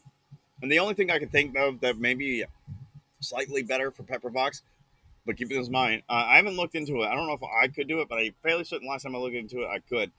You have to pay to be on Pepperbox, just to watch and or create, and that's how they pay their creators. It's through advertisements and for the money they pull in for people paying to watch stuff on the app. It's a subscription service. But nobody's. I mean, granted, none of. I think most of the people I know. I don't think I know a single. I mean, Brendan Herrera, Donut Operator, Angry Cops, Grand Thumb, Kentucky Ballistics. Who used to be Demolition Ranch. They all use Pepperbox, but they're bigger creators. So people would look at it and like they're not good examples of somebody like you and me pay to create on Pepperbox. I've actually thought about looking into Pepperbox. Maybe not for my gaming stuff, but more my hobby stuff. And but it would mean I would have to put more money into my stuff to be able to make money. You have to put money and effort.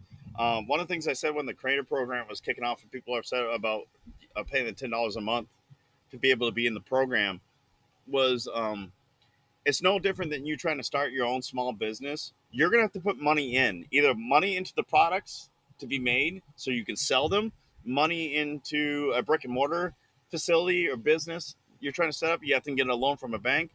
Um, you're not going to make money just by showing up.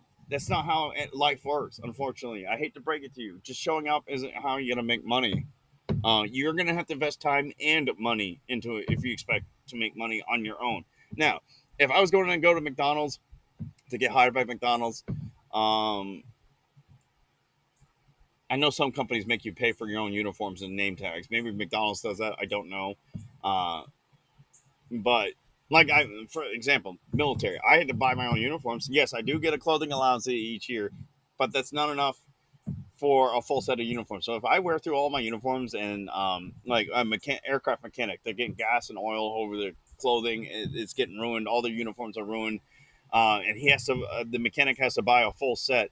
The Air Force is only paying him enough for most of one set of uniforms. So if he has to do four sets, because we're technically expected to have four sets, none of us really do. Out of basic, we do because they give you. You still pay for those too in basic. Um, uh, we still have to pay for the uniform. So even in the military, I put money in to be able to get paid by the military. In a way, I've given more time than I have money though. My time has been my biggest investment into my career in the military, not money. And I think people need to start realizing that because if they don't learn to realize they're gonna have to put money and time into their content, their brand, they're not gonna get anything out of it. And I am not gonna feel bad for them if they're not willing to make that commitment. Now I get people saying, "Conda, I have a wife, I have kids, I have a family, I have a husband, I have pets, I have ill people." I had one person tell me they have a disability; they can't be in front of a screen too long. I'm sorry that you can't get in the program because you can't be in front of a screen too long, but you're still getting paid to promote your put your content on Rumble. You can anyway. You can get ad revenue if you're live streaming. You can get rants and subscriptions. If you're not getting rants and subscriptions, that's not Rumble's fault. I'm sorry, it's not. You need to learn to promote yourself. Rumble can only they can take the worst creator on Rumble and feature them every single day, every time they're live, the entire time they're live. And that creator, yes, they will be making more if they weren't promoted, but they would not grow that well. I'm a good example of that. I've been featured recently. I got featured last night. I got one follower from that night, but I got it before I was featured. I didn't get any more followers. I didn't get any rants or subscriptions during my feature, and I'm not mad at Rumble for this. This is not being me being ungrateful. It's because the people that were watching my stream didn't see me worth their time and money. So, and that's a me issue. That's not a Rumble issue. So they can take the worst creator in the world, and you can still not go anywhere with it. And if they're promoting every day, I think I beat that dead horse. I mean, I'm really good at beating those dead horses all night long. The next topic we're going to talk about is botting and why I'm multi-streaming. So if you guys are watching on YouTube, Kick, or X, Twitch isn't live right now. Twitch wouldn't connect. Twitch has been giving me a lot of issues lately. I don't know if it's because I'm being shadow banned by Twitch. Maybe they didn't like the topic of my title of my stream. Um, Because God forbid, we can talk about eliminating the Jews all day long on Twitch, but God forbid we mention Epstein on Twitch. I'm not saying that's what's happening. I'm just throwing shade at Twitch because I hate Twitch. Um, but I am multi-streaming, and I've been multi-streaming on all the platforms except for I've been having issues with Twitch. So there's a few streams on Twitch that haven't happened, but I've been doing that since July 1st. So I have, excluding this one, I've had 16 streams in the month of July between on Twitch, Kick, X, YouTube. X is kind of excluded because I can't. No, people can't really chat on X, as far as I know, just because of how I have it set up, and it's just because I haven't gone into the settings to fix that. So that's on me again. And I'm doing it because I've had people criticize me for giving up on Kick way too easy and saying that I'm being too harsh about the bot thing because every platform has bots, which is absolutely true. I haven't had a but to prove a point to them, I've had very little to no bots on Rumble. YouTube is doing the best with bots, by the way. Rumble, but I also have my viewership on YouTube is a hell of a lot less than it is in Rumble. So proportionately, it's not a fair comparison. Rumble, I get the most viewers. I had 8,000 views last night on the feature. Last time I checked, over 8,000. I think it was 8,200 something. Not a single bot in my chat. Um, and before people say, "Well, Rumble's view botting," blah blah blah, I'm putting all that to the side. There were still real people watching my stream last night. There were, and even if there were bots in the stream, none of them chatted. That's what I'm trying to get at. I had two. I had two bots on Kick. I had one bot on Twitch. I had zero bots on YouTube. I had zero bots on Rumble. I think out of those 60 streams, I've had almost 40 bots on Kick and three actual chatters on Kick. Like three people I would say were actual real people on Kick. YouTube is in the 15s to 20s, and I for bots, and I have had 5 or 6 real chatters on Twitch. YouTube has had zero bots and a decent amount of chatters. I think they're actually the least. No, Kick is the least. I think for actual chatters, no, for actual chatters, I think it's Rumble, Kick, YouTube, Twitch. For bots, it's Kick, Twitch, YouTube at zero, Rumble at zero. Zero bots again. So I'm gonna stress this right now. This is my personal experience from my information I gathered from my streams. Your experiences can be different. I've had this conversation with other creators during collabs and other things where like, yeah, I get a bot like every stream on Rumble. I don't. I don't know why. I don't. And but the funny thing is when they tell me that and they multi-stream, they never deny the amount of bots on the other platforms, like for Kick and Twitch. They never deny. They just say, "Well, I get bots on Rumble." Well, about Kick and Twitch, they don't say anything. So the point, I'm not going to say Rumble does not get bots. I'm not going to say people never get bots on Rumble. But the purpose of me doing this for the next 3 to 6 months is to prove, especially between Rumble, Twitch, and Kick, because YouTube is actually kicking them. It's about the same for bots because they're both at zero. But Rumble and YouTube are at zero for bots. Twitch and Kick are not. Twitch and Kick, and it's getting worse. Like every time I go live, there was one stream before I actually started doing this, which actually it was the last stream I did on Kick before I started doing this again. I gave up. I had in an hour and a half stream, I had 15 bots trying to sell me viewers. I mean, that's all it was. They were trying to sell. They're like, we want to help you increase your engagement. Join me on Discord. Best viewers around. That's also the thing for Twitch is best viewers around. 15 bots in an hour and a half stream. Worst I've ever seen. I know they had the Twitch hate raids where they were targeting veterans or people of color. I never got hit by the hate. I think I got hit once by the hate raids in Twitch. And even then, I only had like 3 bots say something.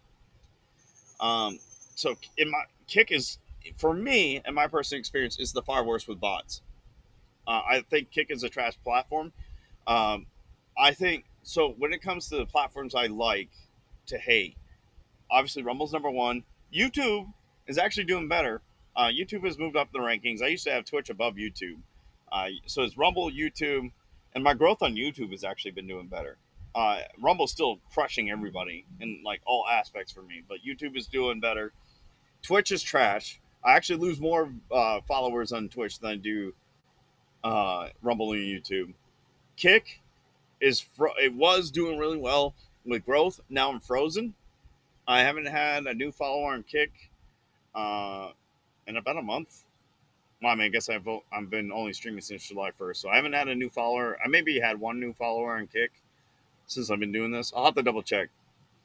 But I also, a lot of the followers I do get, once I ban the bot, I notice that follower goes away like the next day. So I don't know if it's the bot because I banned them, they're no longer following me, or what exactly happened on Kick when it comes to that.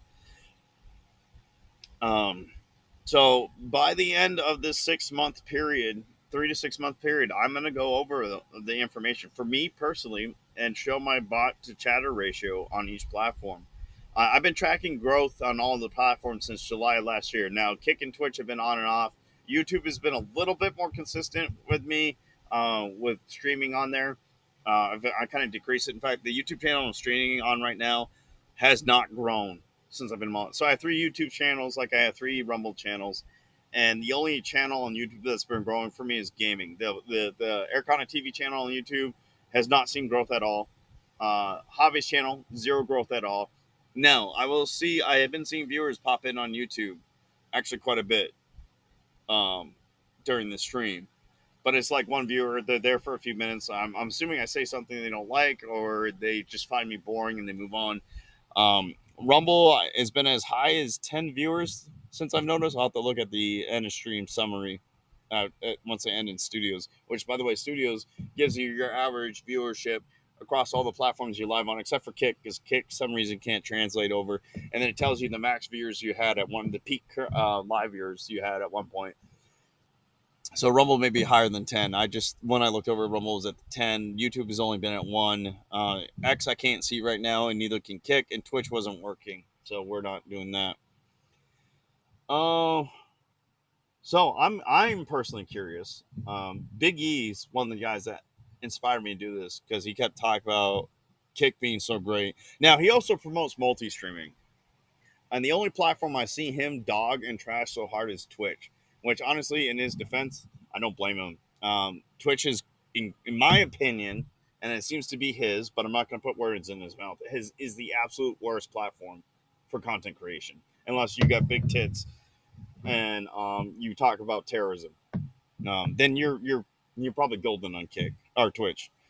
Um, I've heard mixed things about Kick in my circle. There are people that say, "Yeah, Kick is Kick," and there are people that say, "Yeah, I'm doing pretty good on Kick." Um, so Kick is a mixed bag, and then YouTube is YouTube. YouTube has been like the golden standard for content creation for decades now. So as much as I hate YouTube and the censorship and how Google runs things, and I hate Google being in bed with China and all that bullshit, YouTube is still the golden standard for content creation, in my opinion. I love Rumble, and I think Rumble's getting there and it's getting better. I hope they surpass YouTube someday. I don't know if they will. For me, it has surpassed YouTube because I'm doing fantastic on Rumble, whereas YouTube and the other platforms, I'm doing trash. Well, okay, YouTube, I'm not doing trash. I'm doing on YouTube. The other platforms, I'm doing trash. Huh. Well, enough about the botting. I think the next topic is my retirement. The segues are the best. I'm the best at, yep, it's my retirement. This one we're not going to spend a lot of time on, especially if you've been watching me on my other platforms. You heard me talk about this time and time again.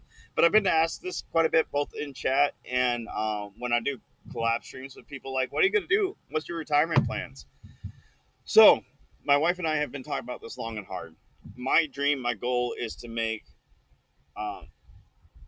content creation my full-time job. Absolutely. But I understand my wife's concerned about having to work till she's 70. I get what she's trying to say with that. She's trying to prove a point. She doesn't want to work forever. If I'm content creating from home at the age of 40, and she's going to the hospital to move fat asses around and cleaning up their shit off their beds until she's 70, that's not cool. That's not okay. So we've had a conversation. I have a certain amount I have to make per year from content creation to make this a viable option. So the goal is right now to make this a thing, a full time thing. Actually, you're going to see me. I looked at my hours this month, and I was like, you know what, my hours should have been higher this month, and they're not for me streaming, not my watch hours. I'm talking about my time committed to content creation. So you're going to see an increase in that because I know the only way I'm going to make sure I achieve this goal is to put in the time and effort. Back to what I was saying earlier, if you're not willing to put the time, effort, and money into it, you're not going to go anywhere with creation. And I don't feel bad with for you or anybody else because you're not willing to put in the work.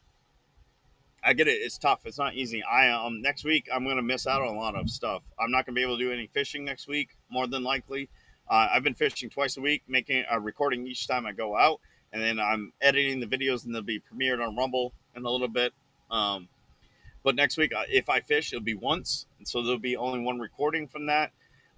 There will be no Let's Grab a Beer next week, and I might have to miss a couple streams because I life gets in the way. It does. I have to spend about almost 20 hours in medical appointments next week, and that's not including the travel time between it because I have to go almost 2 hours away for one of my medical appointments. So I get it. Life gets in the way, but it's on you to figure out how to adapt and overcome these roadblocks, these barriers that get in your way. It's not on Rumble. Rumble shouldn't have your answer shouldn't be Rumble needs to feature me more. Rumble needs to pay me more. Why? You're not doing the work. Why is Rumble going to invest their time and money into you if you're not willing to do that yourself? You're the one that wanted to make this a thing. Rumble did come out to ask you, like, hey, we know your life is busy and hectic and chaotic with friends, family, and business. Um, we want you to dedicate a majority of your life to content creation. We'll pay you to do it. Rumble didn't do that. You went out to Rumble to accept this. And that's the same for any other platform YouTube, Kick, Twitch, or X. You went out to them trying to market yourself to be paid by them to be a creator. Nobody went to you and say, hey, we know you got an already busy life. We want to add to it. Become a content creator. Unless you're very lucky. Maybe you had some person trying to scout you or something. I don't know. So, and then August, my goal is I think the most I streamed is almost 71 hours. Is over 71 hours. Maybe you know what? Now I think of it, I'm gonna hit 80 hours. My goal is to double that in August. Either through streaming or premieres. I'm gonna double that. I want to have if it's a 71 hours, this is the most I've done. I want 142 hours streamed, or the stuff through Rumble Studios. If the highest I did was 80, I want 160 hours in August. That's my goal because I know if I'm going to reach my goal of earning a certain amount of money, and that's not just through Rumble, that's money through my merch, blurps, locals, my affiliates through Recon One, my affiliates through Secret Labs. Um, I want my total dollar amount before taxes to reach a certain amount, and if I can do that, I have to do that by my 2 year mark after retirement. Sorry, I'm officially retired 1 November 2025. If I can do that by then, or by 1 to November 2027, then this is it. This is full time. This is what we're gonna do. But I'm going to be doing like 6 months reevaluation to see if my family can risk me doing this without looking for another job. So we'll see. I also this that was the first part of me talking about my retirement. Second part is I'm thinking about doing a special event. I don't know on what channel yet. If it would be hobbies or this channel. After I've officially retired, where I'm going to sit down with you guys in a setting like this, having a few drinks, and I'm going to share pictures and stories and videos from my entire career. Some of you might be interested in that. Some of you might not. I'm not a warrior. The closest thing I've seen to combat is when I was Iraq and in Turkey. Iraq, I was mortaring in rockets that I saw nonstop. Never saw anybody get killed. People did get killed while I was out there. I never saw anybody get hurt, but I did. People did get hurt while I was out there, and they were on base. They weren't off base when this happened.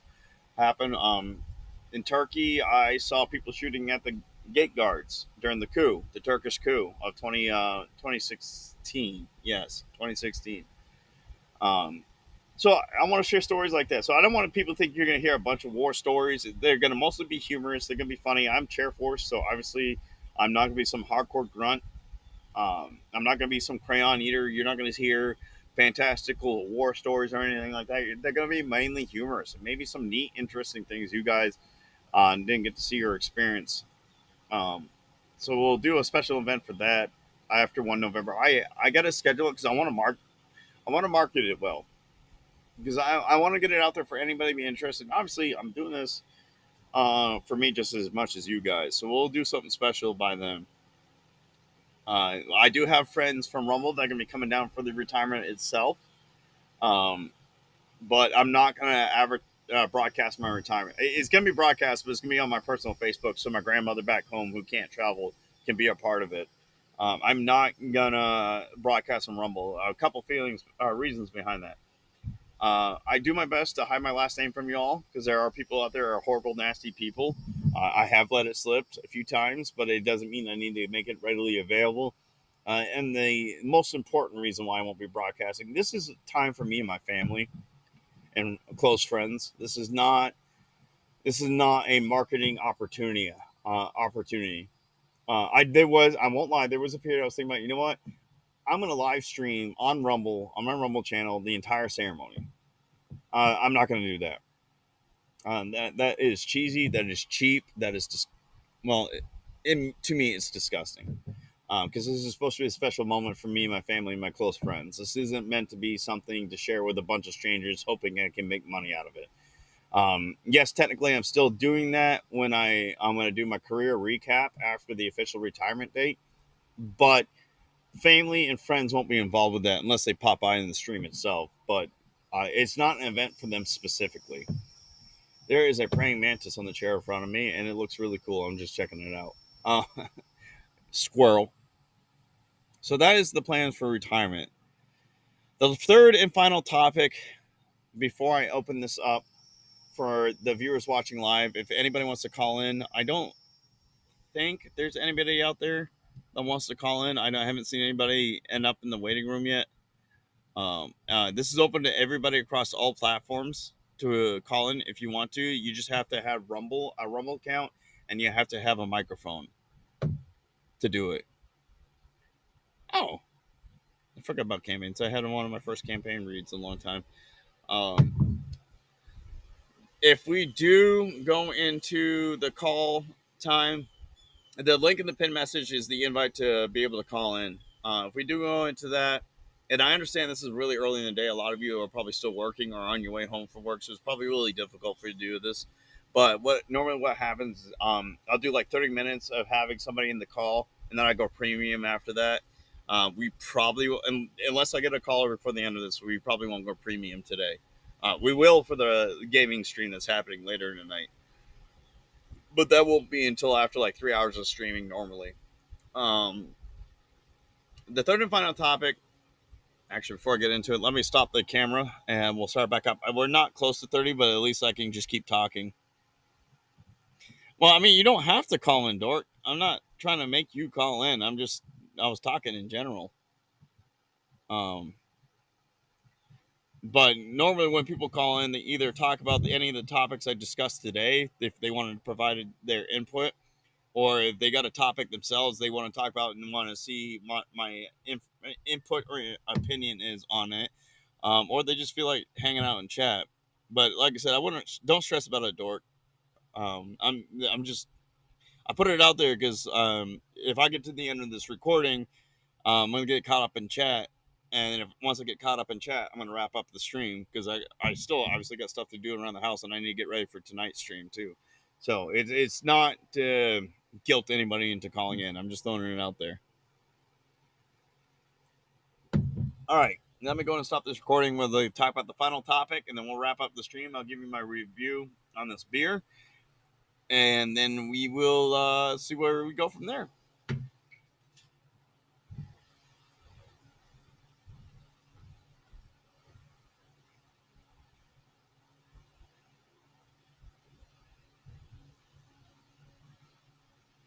I'm gonna get a picture of this praying mantis real quick. He's doing a little jig dance right now, and then we'll continue with the stream in the video.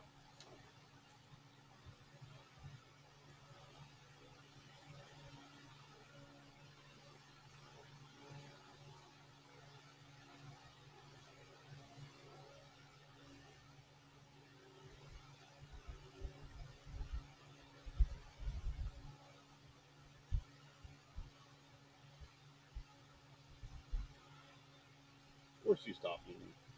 You little jerk. Praying Mantis started moving as soon as I made a recording. He was like dancing, and then he did, and now he's dancing again. The moment I leave him, you little asswipe. He's doing like a little sway back and forth kind of thing. It's kind of cool. Never seen him do that before. I've seen other dogs like bugs do that, like stick bugs and stuff. I've never seen a praying mantis do it. I don't know if he's trying to be like a waving leaf in the wind or something, or if he's looking for a mate. But I don't see any other praying mantis around, or maybe he's threatening me. Who knows? All right, so the final topic, and we're not going to spend a lot of time on this because if you've been watching my gaming streams or especially my fishing streams slash videos, you've heard me talk about this time and time again. In fact, there was an intro video on the Aircon TV Hobbies channel about this series called Fck China, and I kind of alluded to that earlier when we were talking about Trump's tariffs, especially against China. The premise behind the series Fck China, I try my best to find different hobbies that people or myself are interested in, like model kit building, fishing, off-roading, hunting, going to the range, astrophotography, stuff like that. And I look up a bunch of products that are made in the United States, and I make a list of that. He jumped again. Make a list of those products, and I'm going to go through. If I own them, I'll review them and tell you guys what I think of them, and I'll tell you where you can buy them and how to buy them, what's the cheapest way to buy them, because I know American-made products tend to be a lot more expensive than Chinese-made, which is why people tend to go to the Chinese-made. But at the same time, the series isn't to guilt you guys into changing your spending habits. The economy is rough. It is hard. Things are expensive. You got more important things to worry about than your hobbies to spend your money on. So when you do get to spend your extra cash on hobbies, you don't want to be breaking the bank to do it. So I totally get it. But for those who can and would like to, when they can, buy American-made products, I want to make it easier for you all. And I want to review them. If they're shitty products, I'm like, hey, this product sucks. Please don't buy it. I don't care if it's American made. They're expensive. Now, drinking's a hobby, man. American made right here. There we go. In fact, where are they from? I usually tell you guys where these guys are from. The comment before I start. Sandy Springs, Georgia, is where Pontoon Brewing is. Um, so yeah, I'll do stuff like that. So the first video of me doing is fishing, which is why I've been doing a lot of my fishing videos, and I have a lot of B-roll to use in those videos, and I have a lot of products that I've been using for my gear in those videos that are American made, and I'm going to give you my honest opinions about them, what I like and don't like about them, if I think they're worth the buy, uh, where they are in price comparison to other rods. Like for example, my favorite rod right now is my Cajun rod, the Savannah 843 or 834. The wind's picking up. I'm hoping there's supposed to be thunderstorms today, so I'm hoping a storm is about to roll in. Um, there. So if you're looking at, if you spend like 80 to 60 bucks on a rod, it's probably a little pricey. My rod cost me 130 bucks after a sale. They're doing a summertime sale right now. But the Savannah 843, which is their Bass series, and I did the casting rod. I'm sorry, casting spinning rod. Um, Normally goes for 180 before tax and shipping. Um, which actually for the American made rods is actually a decent price. Now they got more expensive rods. If you want to, they got some that are pretty cheap. They got rods that are under $100 or 99 bucks before taxes and shipping, and you can customize them. But I need to save that for the Fuck China video. Now, so the way these, first of all, I'm a full supporter of capitalism, and you're right as an American to capitalism. You can spend your money on what you want, where you want, and how you want, regardless of how everybody else feels. That's the beauty of capitalism. Maybe you're more worried about saving a buck. Maybe you're more worried about quality. Maybe you're more loyalty brand or brand loyal. Maybe you're worried about not giving money to people that hate you, which is where I'm at in that one. China is no friend of the United States, so I have no desire to give China any of my money. Now I know people are like, well, you played Once Human and you bought some skin packs and season passes and stuff. Yeah, that's stopping now. I'm not doing that anymore. Now, Full disclosure, I bought some new lures recently, Chinese made. Unfortunately, one thing, it's a little spoiler alert for the next episode of Fuck China. Hard plastic lures are near impossible to find. In fact, I don't think I've found a single hard plastic lure made in the United States. Um, Heddon, Heddon, Heddon. Their label is an American-made company. They're not. Their products are made in China. All of them that I can find. Abergas, they're all made in China, even though being labeled as an American-made company. Maybe that's how they started, but that's not where they're at now. But companies like Rapala, Strike King, their hard plastics aren't American made, but they're made in other countries. So a lot of Rapala lures are assembled in Estonia. So that's a key thing to keep in mind when I go through the series. Assembled um, means they were put together in that country, but all the components are not made in that country. So, like, I was looking at a fishing net recently, and I wanted to buy, and it said American assembled with domestic and foreign parts. They did not list where those foreign parts were from. That was enough for me to say, nope, not buying the fishing net, because if there's a single component on this net that's from China, I don't want to buy it. Now that's just me. You guys can do that. That's fine. Because I noticed like a lot of the nets that are American made are pretty pricey. Like the cheapest net I found was $18, made in China through and through, made and assembled in China. Um, and but the American assembled but not made nets were about 80 or $40 plus, and then the obviously American made can be 40 to $100 depending on the size and the company. So I get it. And so whopper ploppers. I'll give you an example. I've been killing it with whopper ploppers with fishing. I only been, technically I've caught two fish twice, but lost them both when I got them to the boat, or lost uh, one fish per day. Those 2 days I caught two at the boat, so that I don't count them as a caught. But the ones I've actually caught, pulled in the boat, been able to take pictures with, all been on the whopper plopper. I bought the specific whopper popper, which I no longer have because I got it caught in the tree last time I went fishing because I got overzealous. I tried to recover it, but I broke my rod in the process. Cajun Rods, thank you for your beautiful rod. I've already ordered a replacement. They're not. Nobody's. None of these companies I'm mentioning sponsor me, by the way. So I have. But when I bought that original Whopper Plopper, because I was googling fishing companies that are American made products, and this was Rogers Outdoors, and Google said all their products are made in the United States. Finding that hard to believe, I ordered two hard plastic lures from them. I give you guys one guess where those hard plastic lures were made. Both were China. It was a crankbait, Fire Tiger crankbait, which I caught the one of the videos that's coming out in the next week or so.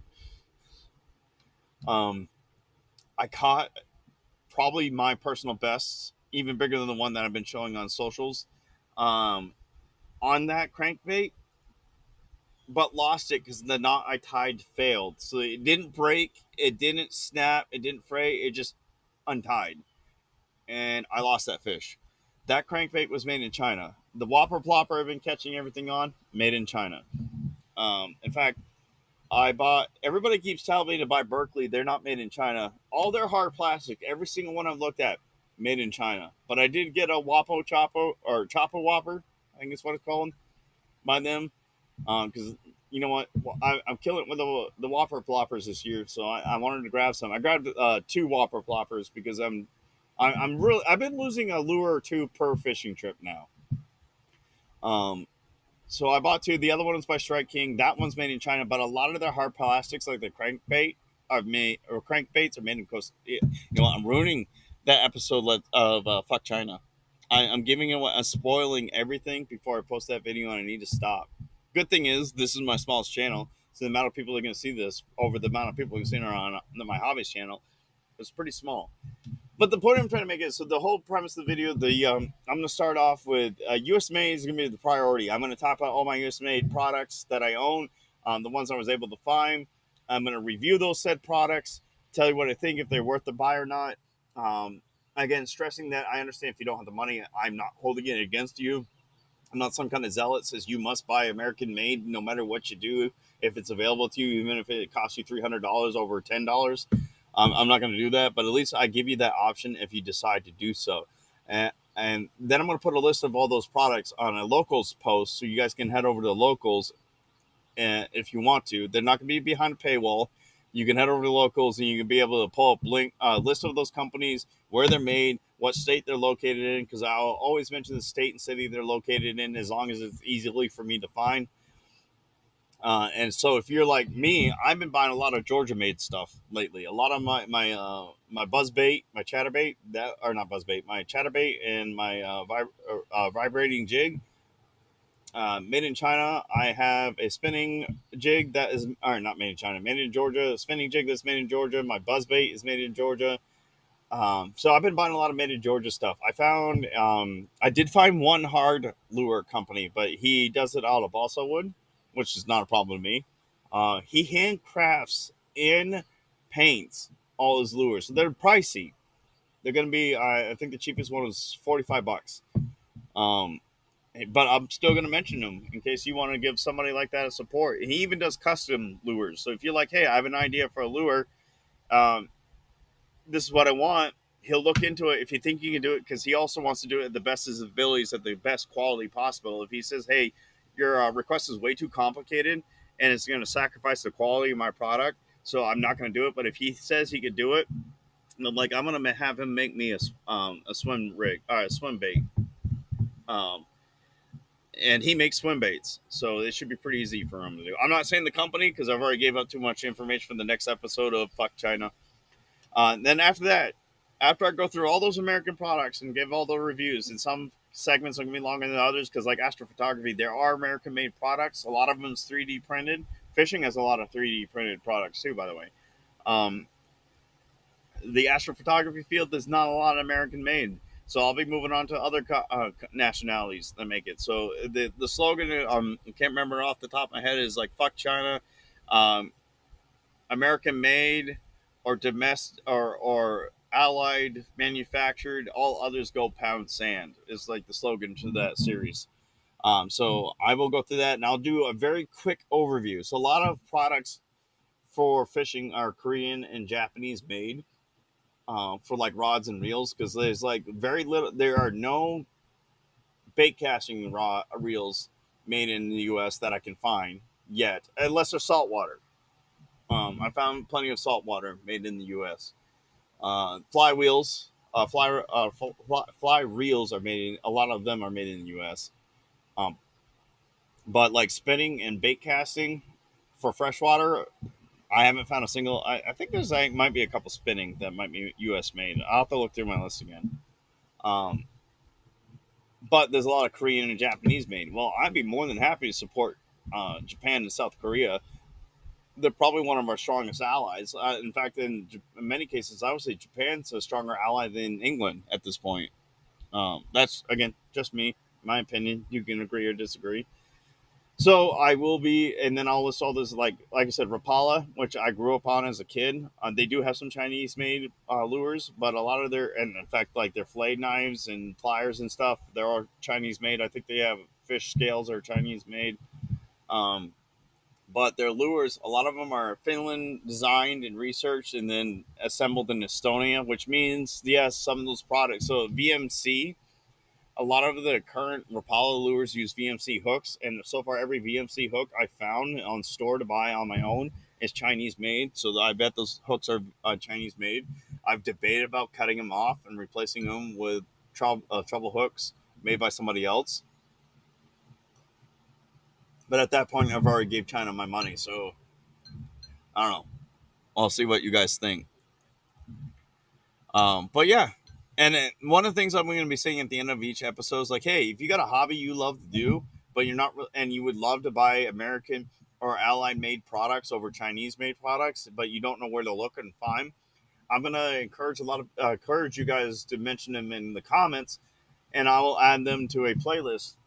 Uh, like if I already have a video planned, then I'll do yours probably the next time I have a gap in my schedule. videos playing, and then I'll do a list of it. And I may sometimes I'm depending on the hobby, I may buy some of the products to review. But again, being someone that's not into that hobby, it's going to be really hard for me to review. I can only give you like my honest opinion based off of what I was able to figure out, um, knowing very little about your specific hobby. So if you have some like one-off hobby that I'm not aware of, I'm not going to act like I'm an expert and just give you like, hey, the quality, it doesn't feel cheap. It's not breaking. Um, for me, the price maybe was too high or was just right. Like give you that kind of information for those one-off hobbies that I don't do. I mean, say one-off. There's quite a few hobbies you got people do that I don't do. And there's nothing wrong with that.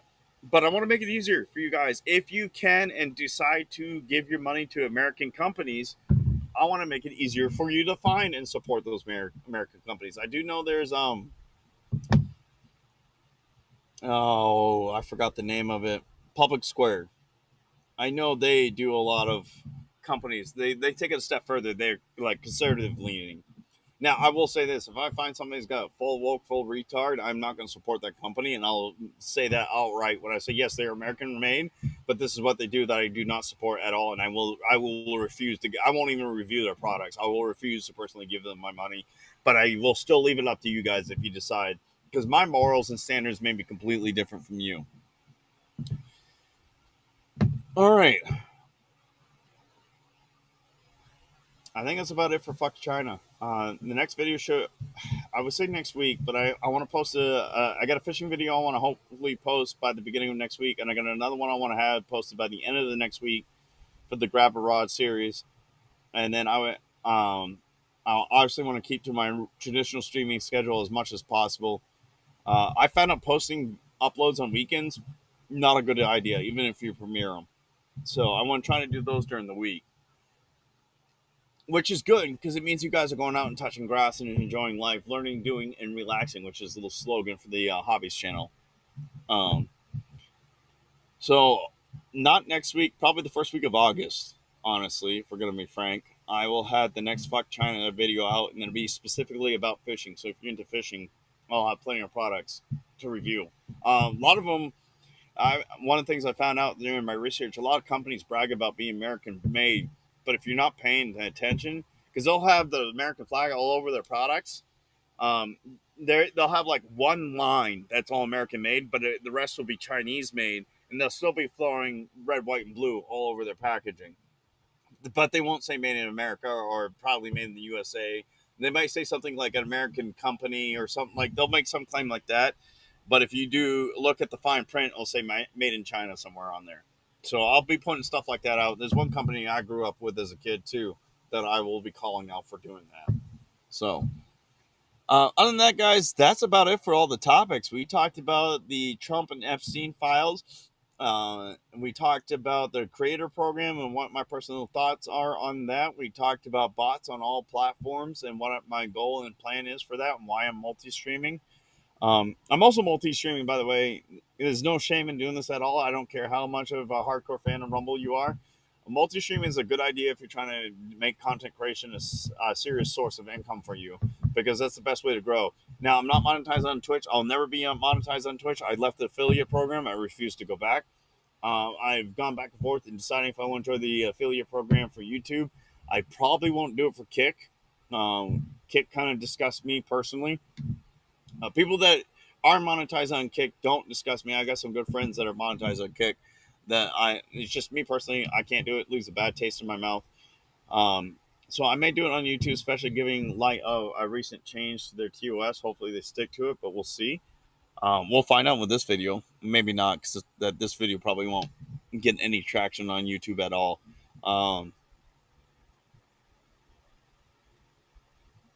Yes, dork. That's all you should need to do. What was my last? She distracted me when I read that. Yeah. So if you're trying to make content creation a serious thing, if you stream on one platform and one platform alone, unless you have a contract deal with them, you're making a huge mistake. If you want to make it a serious source of income, if it's just a hobby for you or you don't really care how much money you make, by all means, be one platform loyal. Rumble is my main platform. At the end of the day, I have no loyalties to Twitch, Kick, or X. If they do something I don't like, I will drop them in a heartbeat. I'm actually kind of looking forward to dropping Kick again. I'm not gonna lie, and it may hurt some of your feelings, but I'm sick of having to minimize my game to ban their fucking bots, and it's pissing me off. Um, and for some reason, maybe it's just me, I have to maximize the chat when I do the pop out chat for my social stream ninja, so I can see your chats on my stream overlay. I have to maximize the kick chat so I can ban them. If it's not maximized, I can't ban them. So I have to not only minimize the game I'm playing, maximize the stream or the chat window, and then click ban to ban the douchebag in my chat. Um, so I know people are like, well, don't why don't you have mods? Because I don't get any real fucking viewers on Kick. That's why I don't have mods. I can mod somebody that pops in, the first real chatter, but they if they come back, they're not chatting. So it's kind of hard to mod people that don't exist in your stream. And again, that's just on Kick. I get consistent viewers on YouTube and Rumble. It's on Kick and Twitch. I get consistent viewers on YouTube and Rumble quite often. I don't get regulars on Twitch and Kick. I just get bots. In fact, I had one guy I cussed out because he tried to sell me graphics. I don't think he was a bot, but he tried to sell me graphics, and he came back and it's like he must have these messages of his in a Word doc, and he just copies and pastes them. Kind of like, you know how bots when spam calls called, like they have, like, if you say a certain trigger word, that's what the bot's gonna respond with. It's like that's what he. So maybe he was a bot. Maybe this is exactly what he's doing. Um, so he was from the UK, and I said, "You obviously can't fucking speak English because I've told you I'm not interested in buying your product, and you're fucking pissing me off." And he said, "Okay," and he never. We'll see if he comes back or not. I'm not sure, but no, I went into him because I was like, I have told you, no, I told the first time he came by, I told him no like 10 times. Like, I'm not adding him to Discord. He kept asking me to add him to Discord. He kept trying to sell me stuff, and I kept saying no, I'm not going to do it. I was trying to be respectful. So when he came back on Tuesday and tried to do it again, I just went off on him. And so if he's real or bot, he's probably a bot. So I probably went off on a bot. But I I don't think Kick is a good viable platform. The only reason why they're surviving as long as they are is because of the thought money and the gambling, mainly the gambling money for Kick. Twitch is a lot of thought money, and then Jeff Bezos' money is helping them stay afloat. All right, I keep ranting. Yeah, we were talking about the bots. Now, talk about what I'm going to do after retirement, and then I talked about the Fck China series that's coming up. If you guys want to check out the Fck China series, that's gone. Look up Aircon TV Hobbies on Rumble, and drop it a follow. Specifically Rumble. My gaming content, I will multi-stream as much as possible, but my other stuff, other than this, will be my hobby stuff is going to be limited to just Rumble because the hobby stuff is going nowhere on all the platforms. It's been 0 views every time I multi-stream for the hobby stuff. Gaming, I get views. This thing, I'm getting views on YouTube. Don't know about Kick or Twitch. We'll find out, I guess, after it. Oh, that's another thing. Kick is consistent 4 views every stream, every single stream. Not gonna lie, that's pathetic. Even when I have somebody talking in chat, it's like, that's a little weird. I have a new person in my chat. Somehow, I still have 4 views every single stream. Not less, not more. 4 views. So, a little fishy to me, if you ask me. Uh, Now, my personal opinion on the beer. I did not drink that many of these. I guess I threw some over there. I didn't realize it. But that's mainly because I'm actually a little dehydrated. I want some water. But this beer, I give it 8 out of 10. Or say 8 out of 10. I get it like a 4.5 out of 6. 5 out of 6. It's pretty good. It'd be better with cold, and it'd be better with a burger or a good steak. Maybe some dogs. Um, I So if you guys want to grab yourself some, if you can, Pontoon Brewing One Ski Indian Pale Ale, I highly recommend, especially if you like a summer citrusy kind of beer. If that's your thing, go and grab it. And this is why when I start traveling to other states again, which will be happening shortly, I have to wait till I'm done with Skillbridge. I'm going to be, when I go to the States, I'm going to pick up a beer from there because I understand if you're not from Georgia, it's going to be really hard for you to pick these up. Sometimes I can find them for sale on a website that sells them, but after shipping, it gets pretty expensive. Local brew beers tend to be pricey to begin with compared to like the mainstream six packs you can buy from like Budweiser or Miller or Coors. Um, I'm gonna try it. So that way, if I grab a beer from your state and you haven't tried it, you know to go pick it up, and you can pick it up because it's in your state. Like there's a company called the Speakeasy or something. I can't remember what it's called. It's in California. They ship liquors and beers from all around the country and the globe out to you. But between shipping and California's tax, holy shit, is California's tax ridiculous? How the fuck do you people live like that? Um, my $60 bottle of whiskey cost me almost $110 by the time it was done. That's $40 in shipping and taxes. But all right, guys, I'm gonna keep rambling on. Dork is waiting in the waiting room, and we're gonna talk a little bit off stream. So if you guys want to check this out, make sure you drop a follow so you know when I go live. I would love to tell you when I'm going to do this, but this based on how I feel and what time I have available because my hobbies and gaming channel are my main focus. This is just one I can do when I'm able to temperature drop like crazy. Holy crap! There's got to be a storm coming in, or a storm just blew by. It's actually quite cool, at least compared to what it used to be. Um, So if you guys want to be notified, also follow me on X. I will post hours in advance before I go live. If I think I'm going to go live before days in advance, I'll also do that too. And also, if you're a subscriber to any of my channels, sign up on my Discord. I will have a link for that in the pinned comment. Um, and make sure you give me your user account and channel name on Rumble if you have a channel name. So that way I can verify you're a subscriber. Because if you're a subscriber, not only do you get 15% off all of my merch in my merch store, you also get access to ad-free content. So if you're not a Rumble Premium user, especially if you're coming from another platform, you can still get ad-free. And those links will only be available to those who have access to the Discord when those links are posted. Um, I think about it. So take it easy, everybody. I enjoyed hanging out with you and talking with y'all. Look forward to seeing you in the next one, and I look forward to grabbing a beer with you.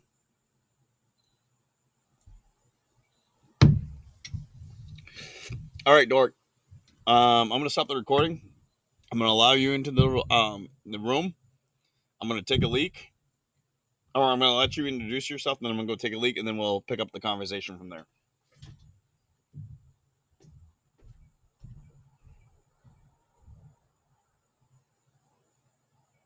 Oops, that's not what I want to do.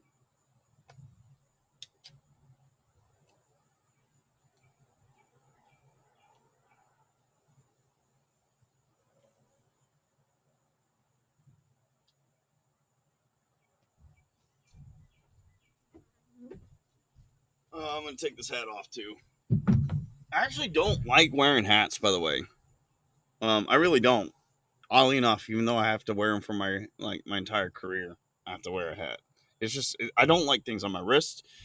The wedding band on my finger is a pain. I don't like things. I don't know. Maybe I'm a little bit autistic and I don't realize it, but I just don't. It gets to me. I don't. It bothers me for some reason. But all right, we're gonna let. So Dork, if you're listening, this is how this usually works. I'm gonna let you into the call. By the way, guys, if you guys want to join the call with Dork, I can have up to 7 more people join. You don't have to have a webcam. You have to have a microphone. You have to have a Rumble account. If you want a Rumble account, there should be a link in my description if you're watching on YouTube telling you how to sign up for Rumble. Actually, you know what? There isn't. Just go over to Rumble and sign up real quick. And then just look up Aircon TV on Rumble and you'll find me. Do the Aircon TV. If you see gaming, which you're going to see twice, and you see hobbies, don't click those because you're going to not find the stream. You can if you want to drop those a follow too. That'd be greatly appreciated. But if you're specifically here for the podcast, make sure you go look. Just go to the one that says Aircon TV. And then once you've created your account, you can click the link in the pin messages. YouTube, actually, I didn't pin it. But it should nobody's chatted in YouTube should be there. If it's not there, let me know in chat, and I'll go ahead and drop that link for you, so you guys can. In fact, you know what? Fuck off, fly. ETN. The link is in the pin message. ETN. Peg me. I mean, ping me.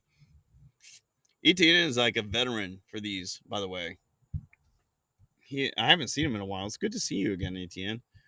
Fuck off, Fly. Take my hat off and try and get in my face. I gotta keep track of time too because I need to get set up for the gaming stream. So that link I just dropped in chat is the link to join the call, and it's not gonna work if you don't have a Rumble account. So make sure you sign up for Rumble first.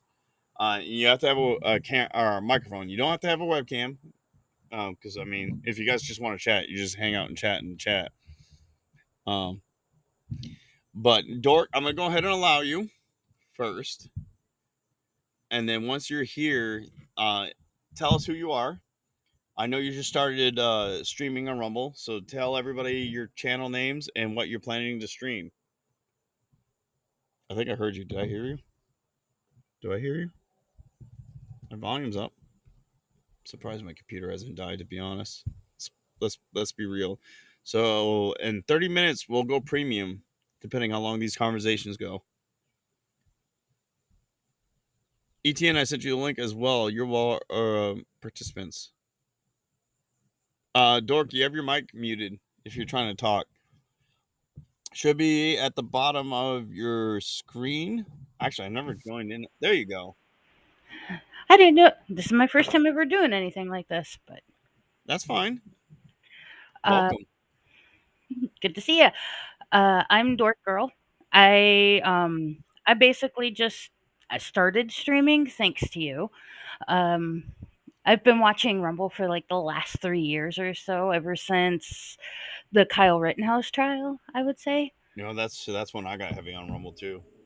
Yeah, ever since, well, because I was watching Ricada Law, and then Mm-hmm. his channel got yeeted off of YouTube, so thankfully he had started a Rumble channel, so I was started watching on there, and then with Crowder being on there and everything like that, I've been doing my best to stick with Rumble, and now I've noticed I watch a lot more Rumble than I do YouTube. Which we know Rumble loves to hear. I even got stock.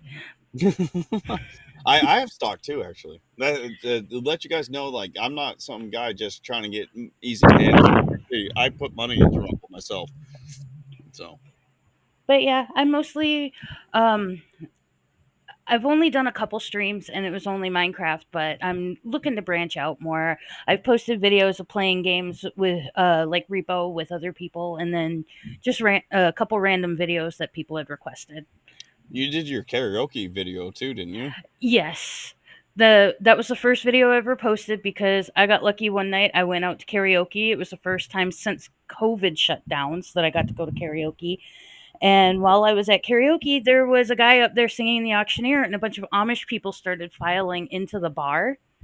And then a couple of the girls from the crowd of the Amish people got up and started singing Amish Paradise. And I thought it was like the best thing ever. So I had to record it because That is the nobody best would thing. believe me otherwise. Were they on what is that little break they get? Rumspringa. Um, Rumspringer. Is that what they were on? I honestly I don't know if they were true Amish, but I know I live in an area where there's a lot of Hutterites, and they have a tendency to I've Be seen them Amish. at yeah, I see them at Walmart, I see them at I used to see them at the restaurants around town and stuff like that. So that's one of the things where it's like I don't know if they're like true Amish or if they're just teenagers Mennonites. dressed. Yeah. Because yeah, Mennonites look like Amish, especially if you don't know what you're looking at. At least the women, Mennonite women, they tend to dress very similar to Amish. Well, and they had the colorful clothing, so I'm assuming they're probably Hutterites or Mennonites, Mm, and not the true Amish. Amish. But we do have Amish around here. In fact, when I was on my way home from my niece's graduation, because it was a Sunday. I kept passing carriages on my way back home. I think I had to slow down and wait for an opportunity to pass them. But yeah, Awesome. it was interesting. It was the first time I'd ever seen it. You never seen Amish in the? I almost said in the wild. You never seen Amish in the wild before? I've never been stuck behind like a caravan of Amish people in wagons. The carts and all that. Yeah. Yeah, and it's funny because I ended up having to slow down to get around this one carriage, and they've got their two of their kids were in the back waving at me, so I had to wave back. It was awesome. Well, I the first time I saw Amish, we went to Hersheytown, Pennsylvania, and that's where on the way there we didn't see him in Hersheytown, but we saw him on the way there, and whenever we went to Gettysburg, we saw him. Um, Before I introduce ETN, Dork, do you want to drop the link to your channel in your chat? If you can, you're more than welcome to. In the private chat, or No, no, no, no, no. Drop it in the stream, or you okay. can click the icon next to her name and drop her a follow. That works too. But Yeah, it's probably the easiest way to do it because I am a boomer when it comes to all of this stuff. so, all right, guys, yeah, just click the icon next to her name in the chat and drop her a follow. Oh, there you go. That works. That's the right thing to do. ETN, my buddy, I haven't seen or talked to you in a very long time. How you doing, buddy? What's up? Do not call him a Mexican. He's not Mexican. That's okay. That's okay. I uh I am past that. I mature. Not. I would say, do any of us ever fully mature, ETN? uh, I don't know what to tell you. I can only say if you don't keep your child inside, you're just a ticking clock waiting to die. Exactly. So, So, guys, it's been a while since ETN's been here. ETN, go ahead and do. I haven't seen you live in a while. Do you still stream? I am. It's just that, well, I don't know you heard or not, but Maswell is old news now. But my dad passed away about 5 months ago. I'm Um, sorry to hear that, man. and I guess he allegedly said that he left everything figured out, but at the end of the day, he didn't. So then now I've been dealing with a his partner, which is not cooperative, and a will that wasn't well prepared, and some mystery stuff that he left in Panama. So I've been kind of trying to put the pieces together uh, on a Easter hunt that I didn't ask for. I'm sorry to hear So that, man. so yeah. Well, I think it was it last? Yeah, no, it wasn't last night. It was it was Wednesday night.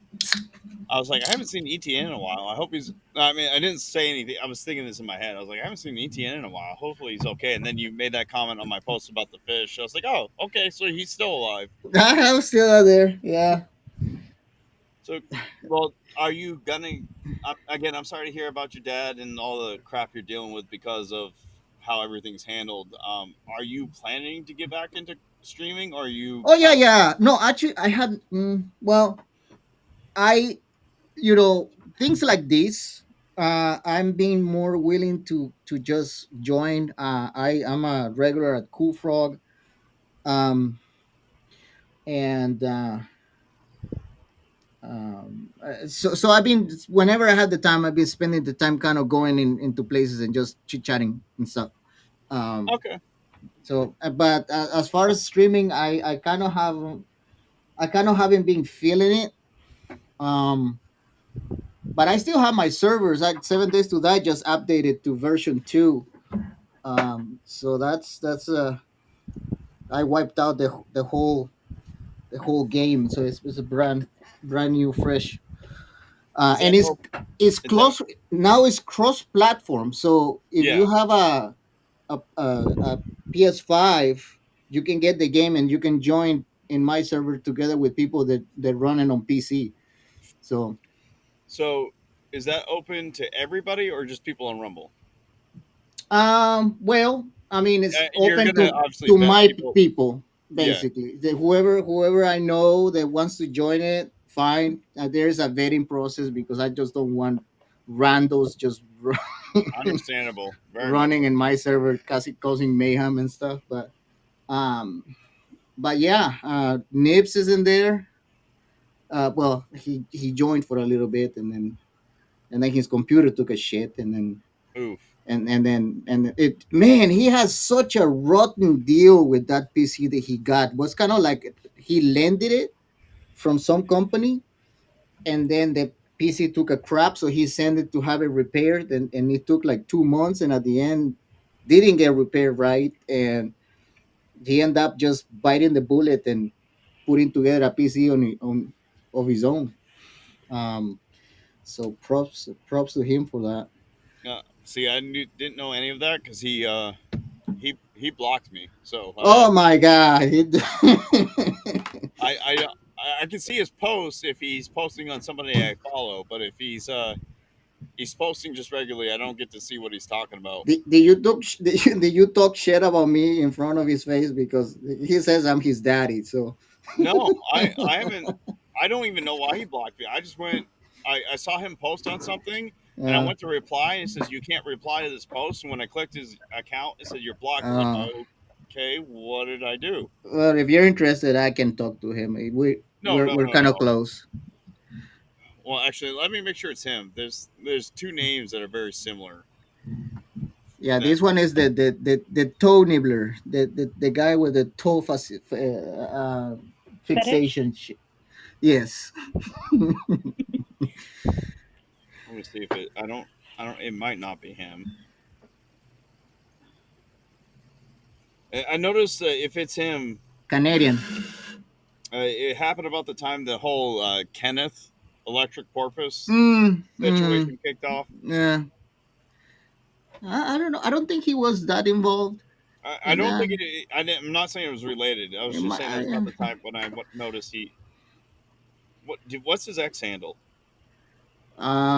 Nibs. I am Nibs or something like that. I thought so.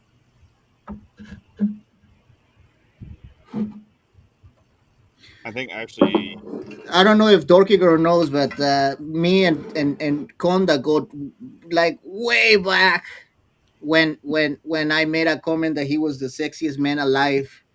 that was on a fire panel. I still stand by that Even statement. with my beard hiding my face.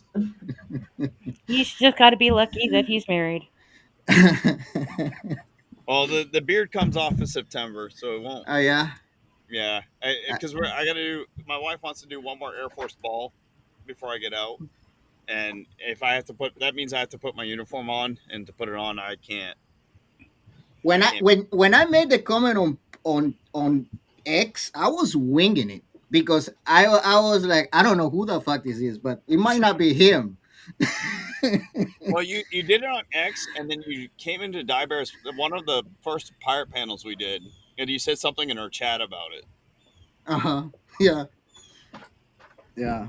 And then when we used to play golf all the time, when you and I got really drunk, we would go like back and forth about it, and like over talk everybody. Oh yeah, when we get drunk with go with friends, we go super gay. Yes, sir. 18 is my favorite Hispanic buddy.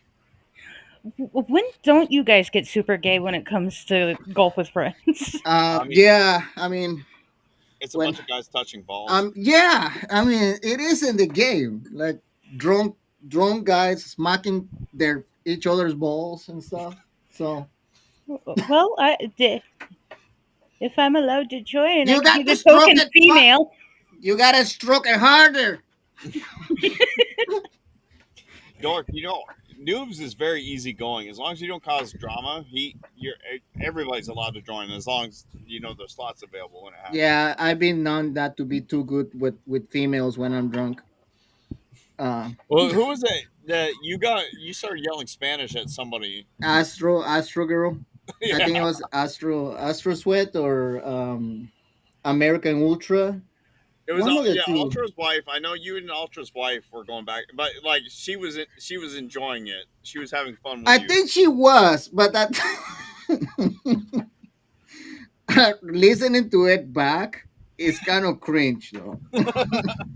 I mean, that's usually how it works when you get drunk. But It's fun in the moment, but once you're sober and you listen to it, you're like that's bad. yes, That's bad. I might have stepped over the line a little bit.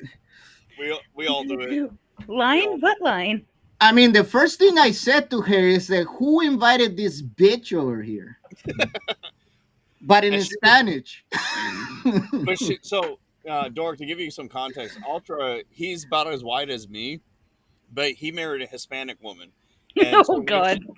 So once she found out that Etienne spoke Spanish, she just would. I obviously I don't speak Spanish, so I have no clue what she said to him. But she started talking to him in Spanish, and they were going back and forth. It was hilarious. Yeah, no, I mean, if you can find it, I can translate. But uh, I mean, I remember at one point she told me like "cállate," which basically means "shut up." I do know that one because I dated a Venezuelan, and Yeah. she told So me that one. then I got lit up, and I'm like, "Oh hell no!" And basically, in English, I said, "The only women that can shush me up are the women that give me the pussy or the ass. Oh, Beyond that, not even Spanish." And then I'm like, "Yeah, yeah." So if they give me the pussy in the ass, then I'm all nice and fine. And they can tell me to shut up all day long. Yeah. And then she was like, "Oh God." She laughed. I mean, she so was so laughing a lot. That's I all I mean, knew. I don't think I was like overly insulting. I wasn't being insulting, but I was on a moment for sure. I was gonna say, from what Ultra told me, she says she had fun talking to you. So, But she had so 'cause much fun that she repeated it like not hey, Tyrant, what's up, buddy? Kayate. Kaya. Okay, I need to teach this guy. And Wolverine, what's up, buddy? Picks it. Okay, so my chat is not moving. It's moving on the screen. So if I missed you guys, I'm sorry. There we go. Hold on. Like Let me move like over this way. this, Valiant, like this. And I'm not being petty. I'm just trying to teach yeah, you things yeah. That first word looks like it's like a Japanese. kayat.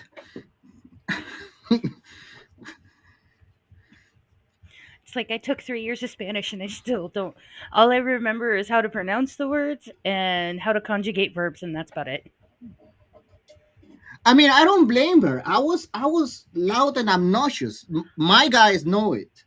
And then like Conda, when we get, I guess I was a complete feminist at that point because I didn't separate her from the rest of the boys at that point. I was just going at it like if I was going back and forth with any of the other guys in a way. Well, Yeah. Well, so I grew up with nothing but sisters, so getting to hang around guys is like the best thing ever for me. Yeah.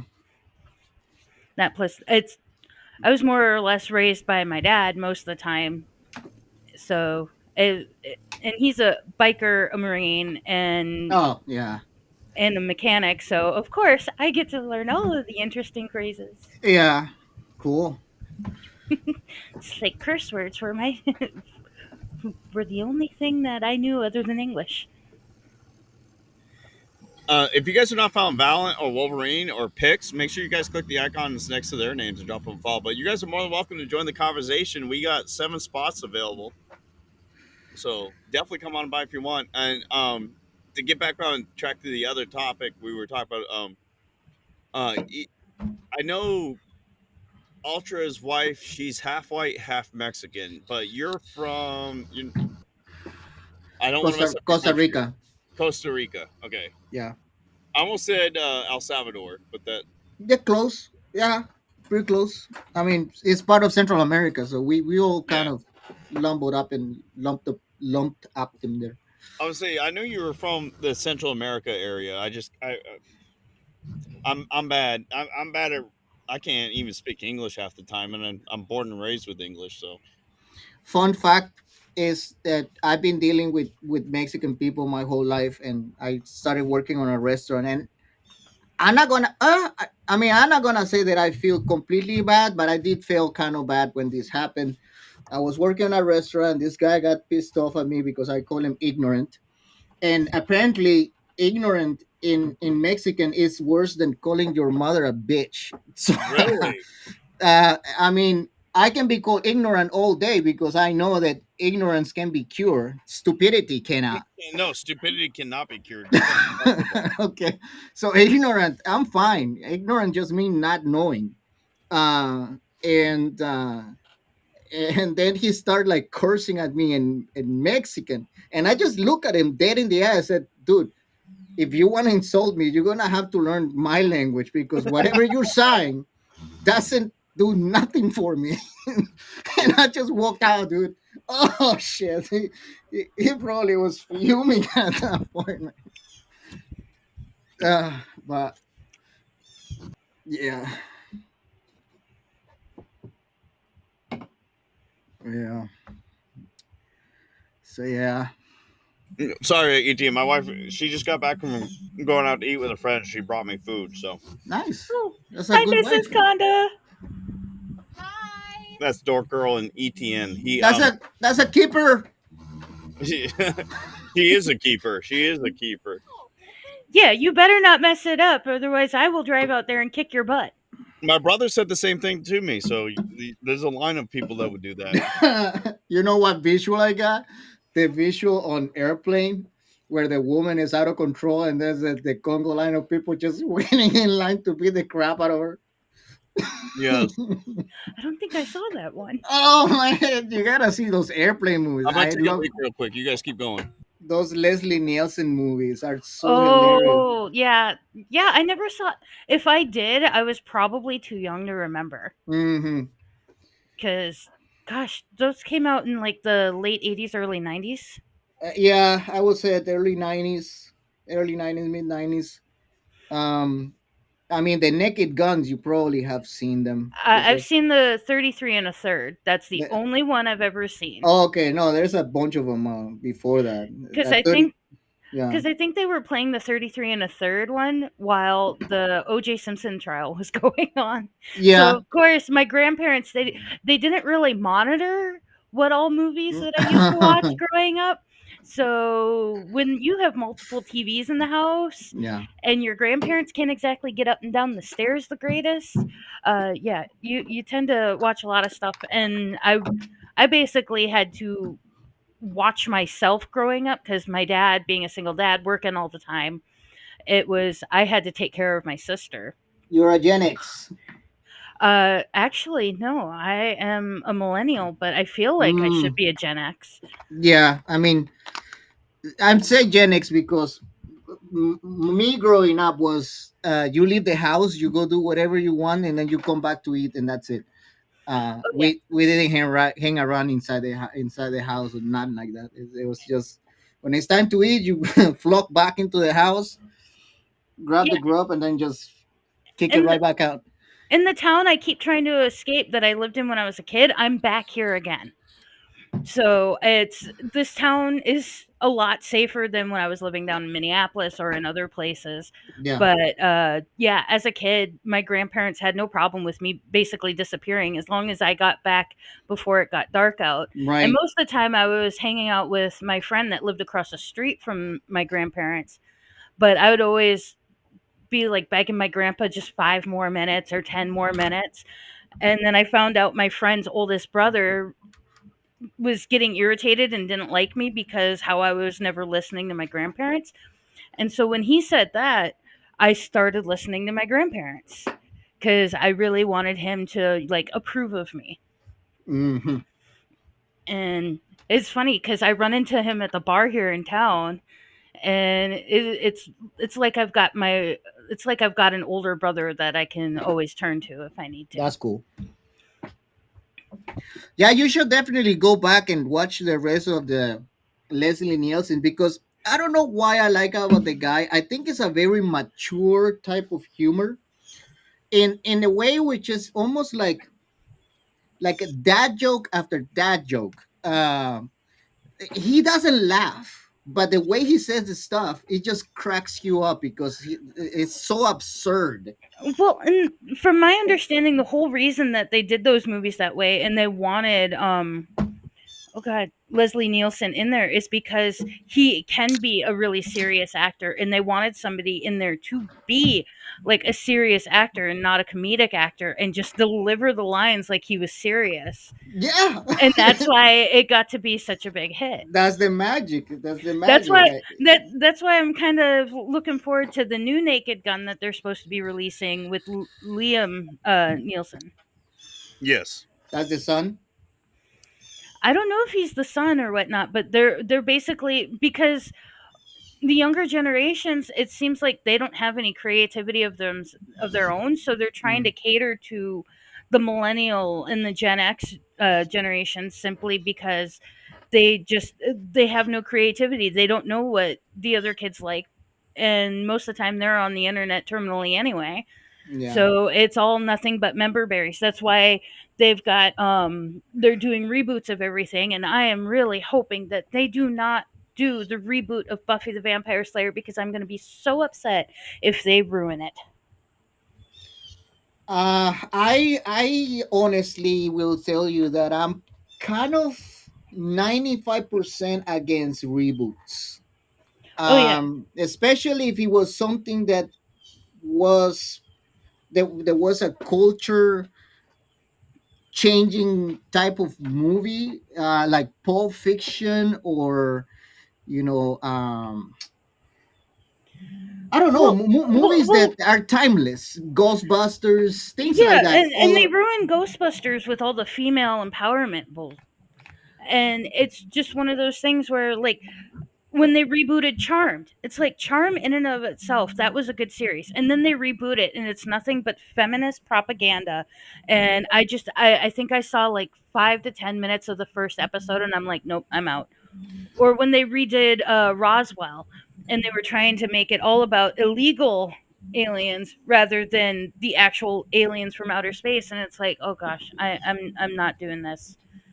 Mm. And it's just they ruin everything, especially like when you've got Disney doing the live action remakes of everything, and it's like my favorite Snow White movie is a musical that most people haven't even heard of, and it's I think it's got if you've ever seen the movie Willow with Yeah. Warwick Davis, the guy that played the High Elwyn, or the magical guy that he was trying to be mentored by, he actually played one of the dwarves in that Snow White musical. Mm. And it was like itty ditty litty and whatnot. And I absolutely loved it. Nobody will ever get me off of that movie. I have the DVD. It took me forever to find the DVD. And I'm really saddened um, by all the reboots and the remakes that they're doing. And I can't stand it anymore. I did enjoy the reboot from the Ghostbusters, but not the one with all female, but the one with Phoebe and the mom, and Oh, Paul Rudd? yeah, and they did an omen, and a mention of Elrond because that actor had passed away, so that was kind of touching at the end. Spangler guy, Oh, um, gosh. Egon Spangler, but Harold, I think his name was Harold. Yeah, now you're gonna have me on IMDb looking it up. But yeah, that movie I did enjoy it. It had a good plot. I mean, you know what you're going into when you're watching a Ghostbuster movie. It's not historic. It's not nothing. It's just something to have a good time. And I kind of Was that a remake though? That's more like a sequel. no, Yeah, yeah, it was a sequel. So it was a sequel Harold to the Ramis was the one that played as Egon Spengler. yeah. So this one plays as Egon's daughter and son, or grandchildren, and the daughter kind of is kind of like bumbling around the world. And anyways, if you haven't seen it, I think you might enjoy it. I've actually haven't seen the newest. Actually, you know what? I've seen parts of the first Ghostbusters, but I haven't seen anything else outside of that. You've never seen the second Ghostbusters? I barely saw the first one. Oh, dude, you need to rewatch those. My brother loves the Ghostbuster movies. When they did the all female one, it pissed him off. Oh yeah, Yeah, I bet. the very last Ghostbusters had the same cast as the Rebirth, but it was I didn't enjoy it as much as the other one. It kind of how it kind of the plot is almost like the plot was one page, and then just they just stuff things in there to make it an hour and a half. there was little to no substance They did it for a cash grab. They didn't do it to entertain. yeah. So Well, I mean, it was one thing when they got the Statue of Liberty to basically walk to the museum and bust through simply by singing, "Your love is lifting me higher."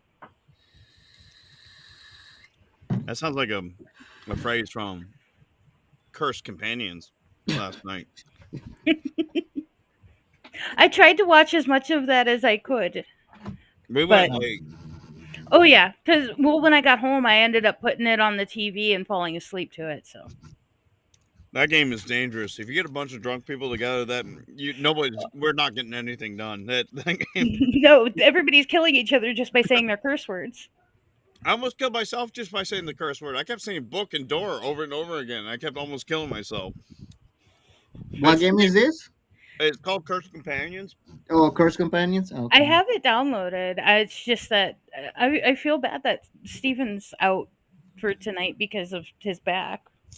Yeah. Which praying good thoughts and healing.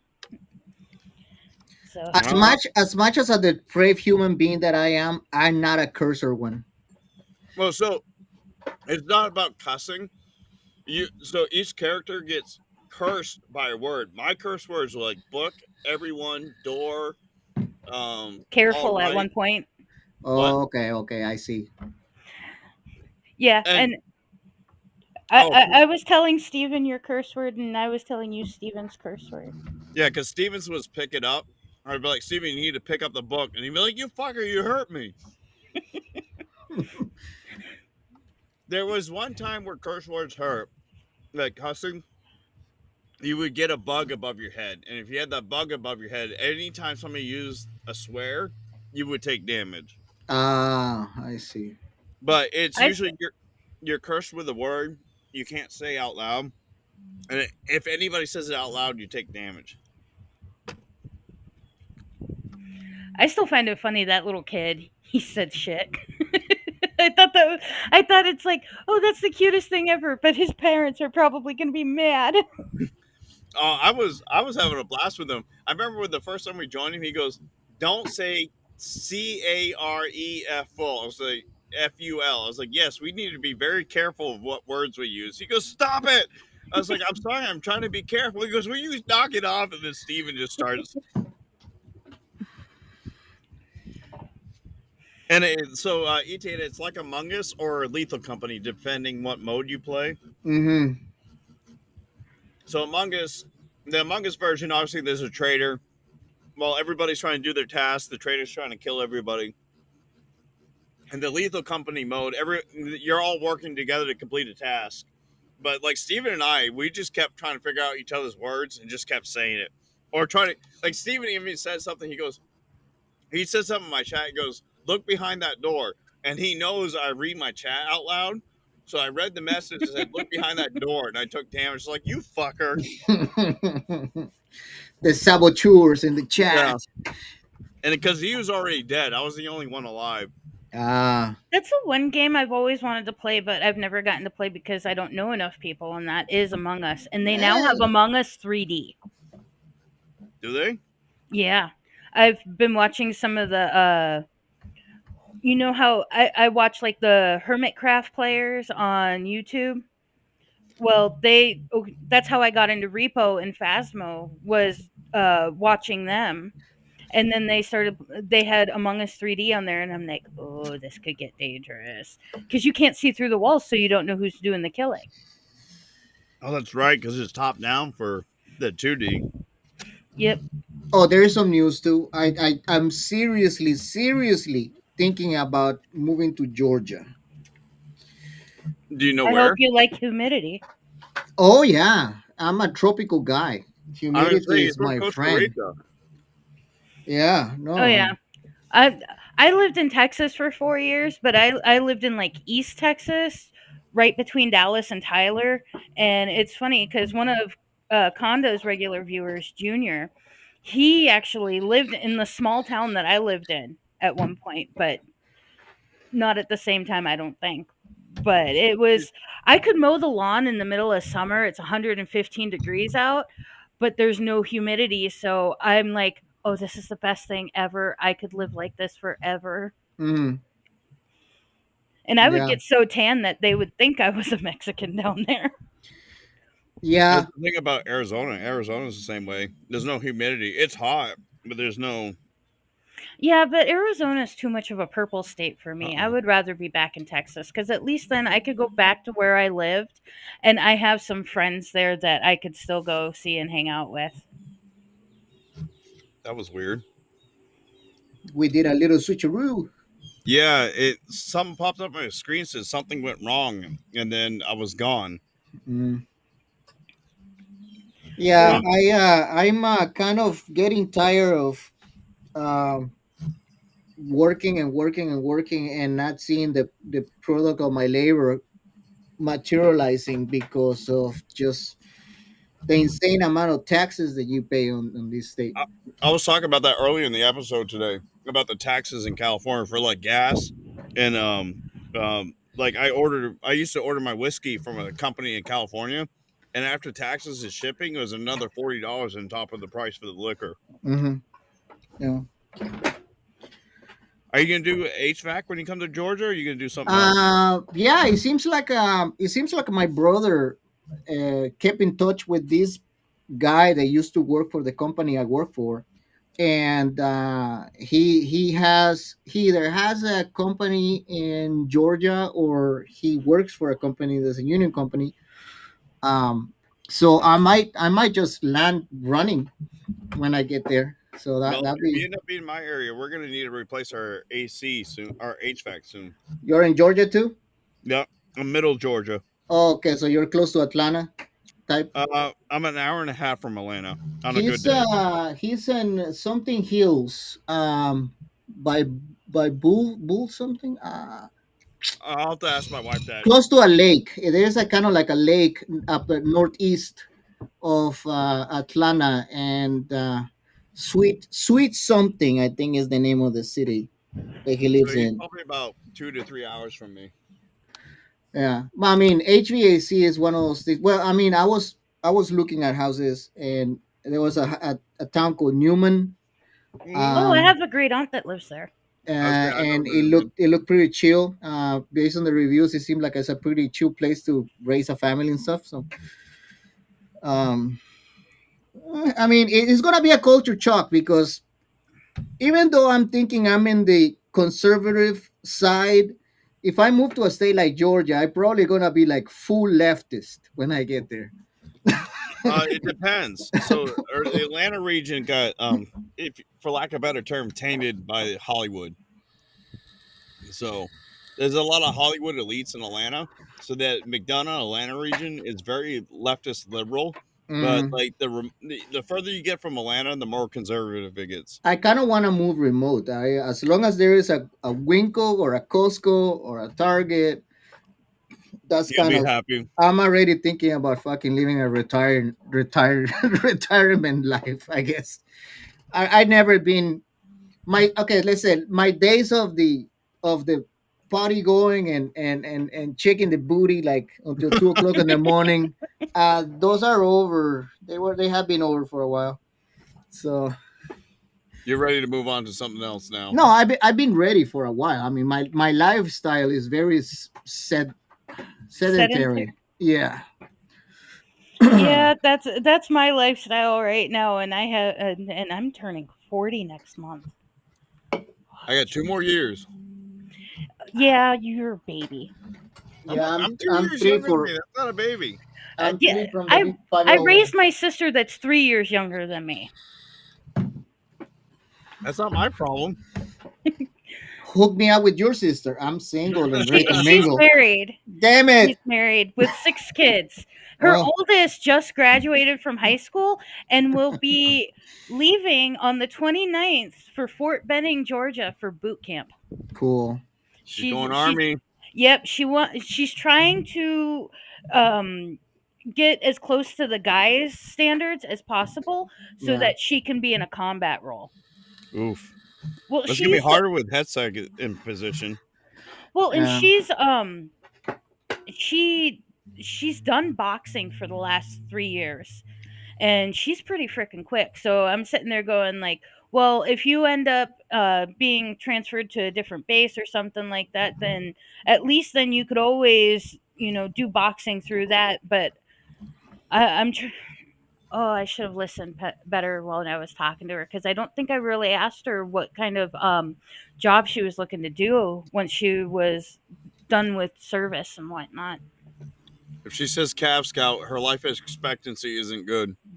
Well, I don't think she was doing that. All I know is that she said when she gets out, she either wants to she wants to be a firefighter or a police officer. Mhm. And I suggested to her that firefighting is probably a little less dangerous than doing police work these days, because I don't want her getting stabbed or shot. No, I don't know. You heard But about the firefighters that got ambushed in Iowa? you mean Idaho? Was that Idaho? It was Yeah, one. I knew it it was was up one by of them. Coeur d'Alene, I believe. Because I know, like, Matt Christensen, one of his regular viewers, just moved to Idaho, and right as he moved there, that's when that happened. It happened in New York too. Shortly after 9/11, firefighters got ambushed. Yeah, but they're least likely to have that happen. I mean, I honestly, when I was delivering pizzas in North Minneapolis in the Twin Cities back in 2014 through 2017, I my job was a lot more dangerous than the police officers, because I was more likely to get jumped, which I did get jumped. It took 10 months for them to finally uh, get me, but they didn't get anything off me, but they broke my nose. That's Damn. not good. Well, the fact that they broke my nose, but not it was just one of those things where I was just ambushed, more or less. They just ran up to me and I couldn't get into my car in time, and when I got my pepper spray out, It was too late. yeah, they knocked it out of my hand before I could. So I altered my pepper spray where I don't have to release the clip. But then the next time I ended up doing deliveries, after being an assistant manager, they had decided that they were no longer even allowing pepper spray to be carried by delivery drivers, and I'm like, "Fuck What this, the I'm fuck? out." Yeah, you're Yeah. not for the Domino's franchises in the Minneapolis area, you are not allowed to defend yourself. You're basically Yeah. supposed to give them And whatever they want and walk away. And if they beat you up, or whatnot, that you can't do anything. and You you know can't what? defend I yourself. I'm not one of those yeehaw guys that that just dying to start letting lead up in the sky or into someone. I'm not that kind of guy. But I like the idea that I, when the moment comes, be able to defend myself and hold my ground and protect my loved ones. Well, And in California here, it is basically it's criminal just to pull the gun out, all right, and Diane, I'll make that you have recommendation. to Recommendation retreat, to her. and you have to retreat to a point where you cannot retreat anymore, and then you can use the deadly force. But then if you're in the second floor and there's a window, you're supposed to use that window to jump out of the two-story Oh, floor into the ground And they don't care if because you yeah, break your leg. yeah. In Minnesota, we don't have a stand your ground law, but because I could easily be injured jumping off my balcony, I don't have to. So if right, somebody comes through my apartment door, I have my 9mm sitting right next to me. I don't feel comfortable keeping one in the chamber, but the mag is full and I'm ready to Ooh, go if somebody tries drop. breaking in. Oh right. boy. Yeah, Sorry. California laws for I mean, and is and I'm on the general perspective that an armed society is a polite society, Oh yeah. and my rationale is because if you look at the Japanese and how they behave themselves and how they treat each other, um, you will think, oh well, they treat each other with very respect. They have these mannerisms to serve the tea. That you do take your shoes off. But why all that came to be? Because back in the days, you insulted a family, then there was a couple of bodies that were going to slash each other to pieces, and Yeah. there was going to be a loser. So And the loser wasn't going to live. the loser was not going to live. So it was a different environment. The people were raised in a different way, and the people in Japan knows disrespect is something that is punishable by death. Yeah. and that's why they are the way they are, in a way, and that's why some states are the way they are too, because um, you want to be polite, you want to be nice, because you don't want to end up in the wrong side of the barrel. Yeah. Yeah. Dork, Minneapolis. Unless I got my states wrong, that's Ilhan Omar's district. Yes. Yeah, that explains everything. Then Oh yes. And I worked at one point I worked at the gas holiday gas station by Terminal 2 of the airport, and I have to check IDs for cigarettes and stuff like that, and I can't tell you how many Somalian guys I saw the birth date January 1st and then a random year. it's Cuz because they don't properly vet them. They just bring them in. well, and they don't know what day or what month their kids are born. They don't keep track of that stuff. And I honestly I can't remember what podcast I was listening to today while I was at work, but I'm to the point where I'm like, fuck it, deport them all, send them all back. I don't give a shit if they've got asylum or whatnot. Send them back, Well, I mean, a lot of especially the now that they've got that Somalian dude that with the balloon shaped head that's running for mayor of Minneapolis. I saw It, that. it's I'm sorry, but you can say you're the captain now all you want. I'm not putting up with this stuff anymore. It's bad enough that the Somalians are all the way up this way. I don't like them. They're rude. They are entitled. They need to go. Well, you have to understand they come from a place of the world where dog eat dog. Basically, that's the mentality, and that's something that should supposed to be vetted. I understand why they behave the way they behave, but then at the same time, I think that it falls on the responsibility of the immigration authorities to vet these people so they don't cause. They're supposed to be a program where they can get into and get educated into the Western ways. Well, then don't sit them in the middle of a city that at one point used to be called Murderapolis because the gang activity was so Right. bad. Yeah. I mean, I where I lived in Brooklyn Center, which is just like a few blocks north of North Minneapolis. It's like I'd walk 2 blocks away from my house to the park there, and there's gang graffiti all over the park, and it's like, well, what am I supposed to do with this? I graduated from high school, and then the next year, I had friends of mine that were still in that high school. A bunch of kids from one of the other high schools came in and stabbed a kid. How dare you call it graffiti? It's the underprivileged art. Underprivileged You art my bigot! ass. They can kiss my ass. I don't give a shit. This is why I will never stream on any other platform other than Rumble because I have no filter. I've never had a filter. I don't have tact or anything like that. I just say what comes to my mind, and I'm sorry to my friends that get offended by it because it's one of those No, things where I don't sit there and think about like I can't tell you how many times I pissed off my second stepmom because I honestly thought that high school dropouts were losers and stuff like that, and she hadn't made it past the ninth grade, and I would constantly piss her off just by expressing my opinion or the fact that I felt like stupid people shouldn't be breeding. And it was just one of those things that I just I'm sorry. I'm not going to censor myself. I'm not going to alter the way I think. If I know you on a personal level, then I am not I have nothing against you. Anything that I say does not pertain to you. Let's just put it that way. It's to everybody else that has not earned my trust, has not earned my respect, and I don't care. Yeah, no, that's fine. Yeah. hey, give me one quick second, guys, before you guys continue talking. I haven't done an ad read in a while, so we're gonna do a quick ad read. Ooh, which reminds me, I'm wearing your hoodie. Yeah, you guys get to pick up some Aircon TV merch. Link in the description. The Freedom Go Burt shirt expires at the end of this month. Which I got my shirt. And that's the sound of the police. Sorry, I don't know. The way you said that made me think of whoop whoop. That's the sound of the police. It might as well be. All right. But yeah, I love the shirt. It actually, I went up a size thinking I would have to alter it because men's shirts have a tendency to be too low in the Tummy area. arm, well, in the arms.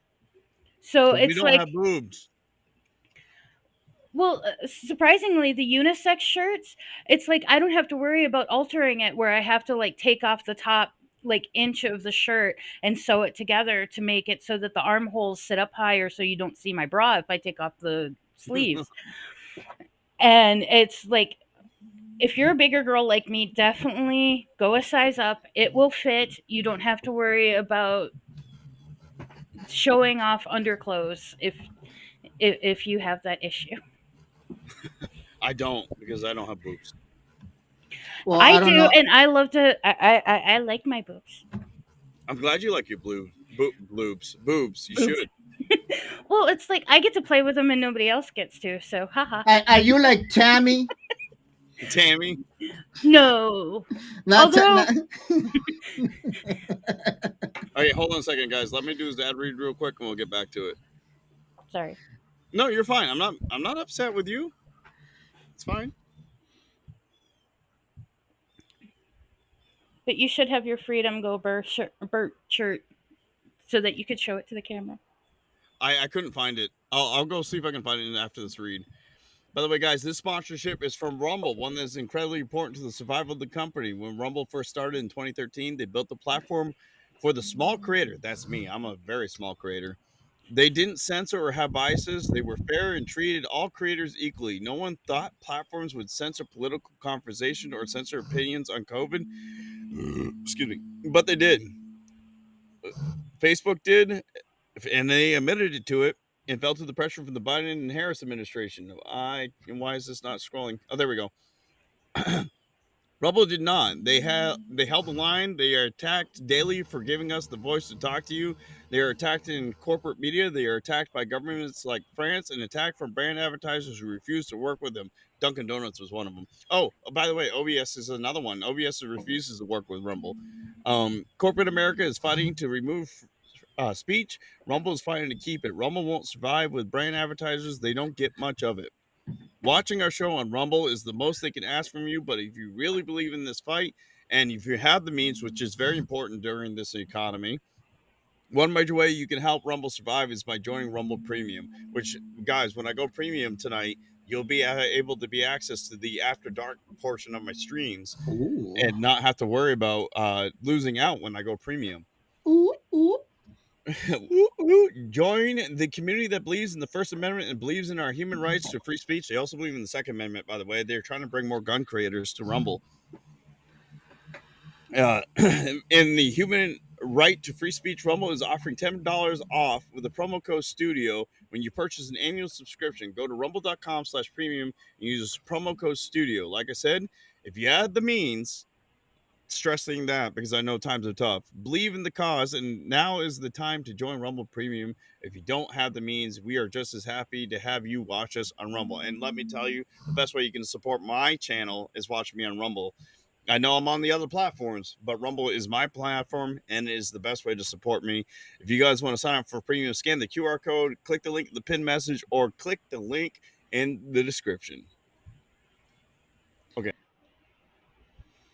Uh oh, he's gone. What? did Oh we hit the man, wrong button again? the humanity. Oh, I'm we probably not lost. going to get Okay, credit for there he that is. because I Okay, think he's something back. He's back. happened. Okay, I can cut my drama now.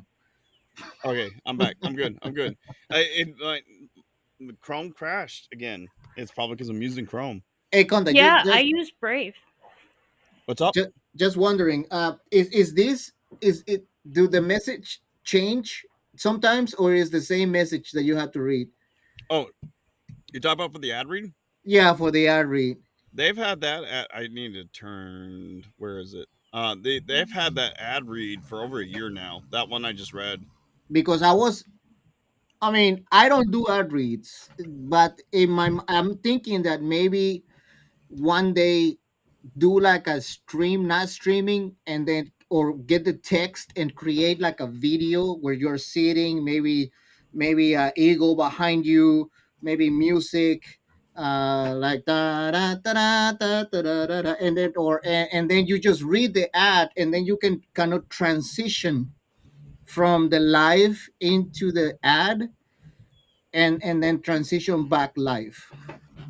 You can do all that. So, Rick is working on, excuse me, an extension that's going to let you like have more freedom with how you do your ad reads. Yeah, So I mean, because I know. Okay, you say OBS is not working with Rumble. I don't know how OBS is not working with Rumble, because I use OBS, and OBS do what I tell them to do, and it just pushes the OBS just pushes the feed into Rumble. OBS, as far as I understand, doesn't have any. when I say OBS isn't working with Rumble, it meaning Rick and some people from Rumble have reached out to OBS to help like improve integrations between Rumble and OBS, and OBS Mhm. has basically said no, we want nothing to do with you. That's what I meant. Okay, Yeah, So that's you why can you have still to use the use stream key and OBS to stuff. stream, but they're not going to do anything special for Rumble. right. Yeah, and I only used OBS because that's the only thing that everybody else was talking about. So I I mean, really hope. I really wish that Travis would not have dropped off the Rumble bot that he was working on. I know it's open source and people can work on it. I'm gonna try to have Grok help me out, kind of put put things together, because I think is for my needs is among the best bots that I can actually use. Um, for my vision of what I want to do with my streams, and he just dropped it off, and I still use it, but the my main thing is with the permissions with people doing commands on chat, and it's a little restrictive, and I gotta figure out a way to kind of loosen it up a little bit. But other than that, I love the fact that you can use whatever name you want for the bot. That's one of the main selling points for me, at least. Yeah.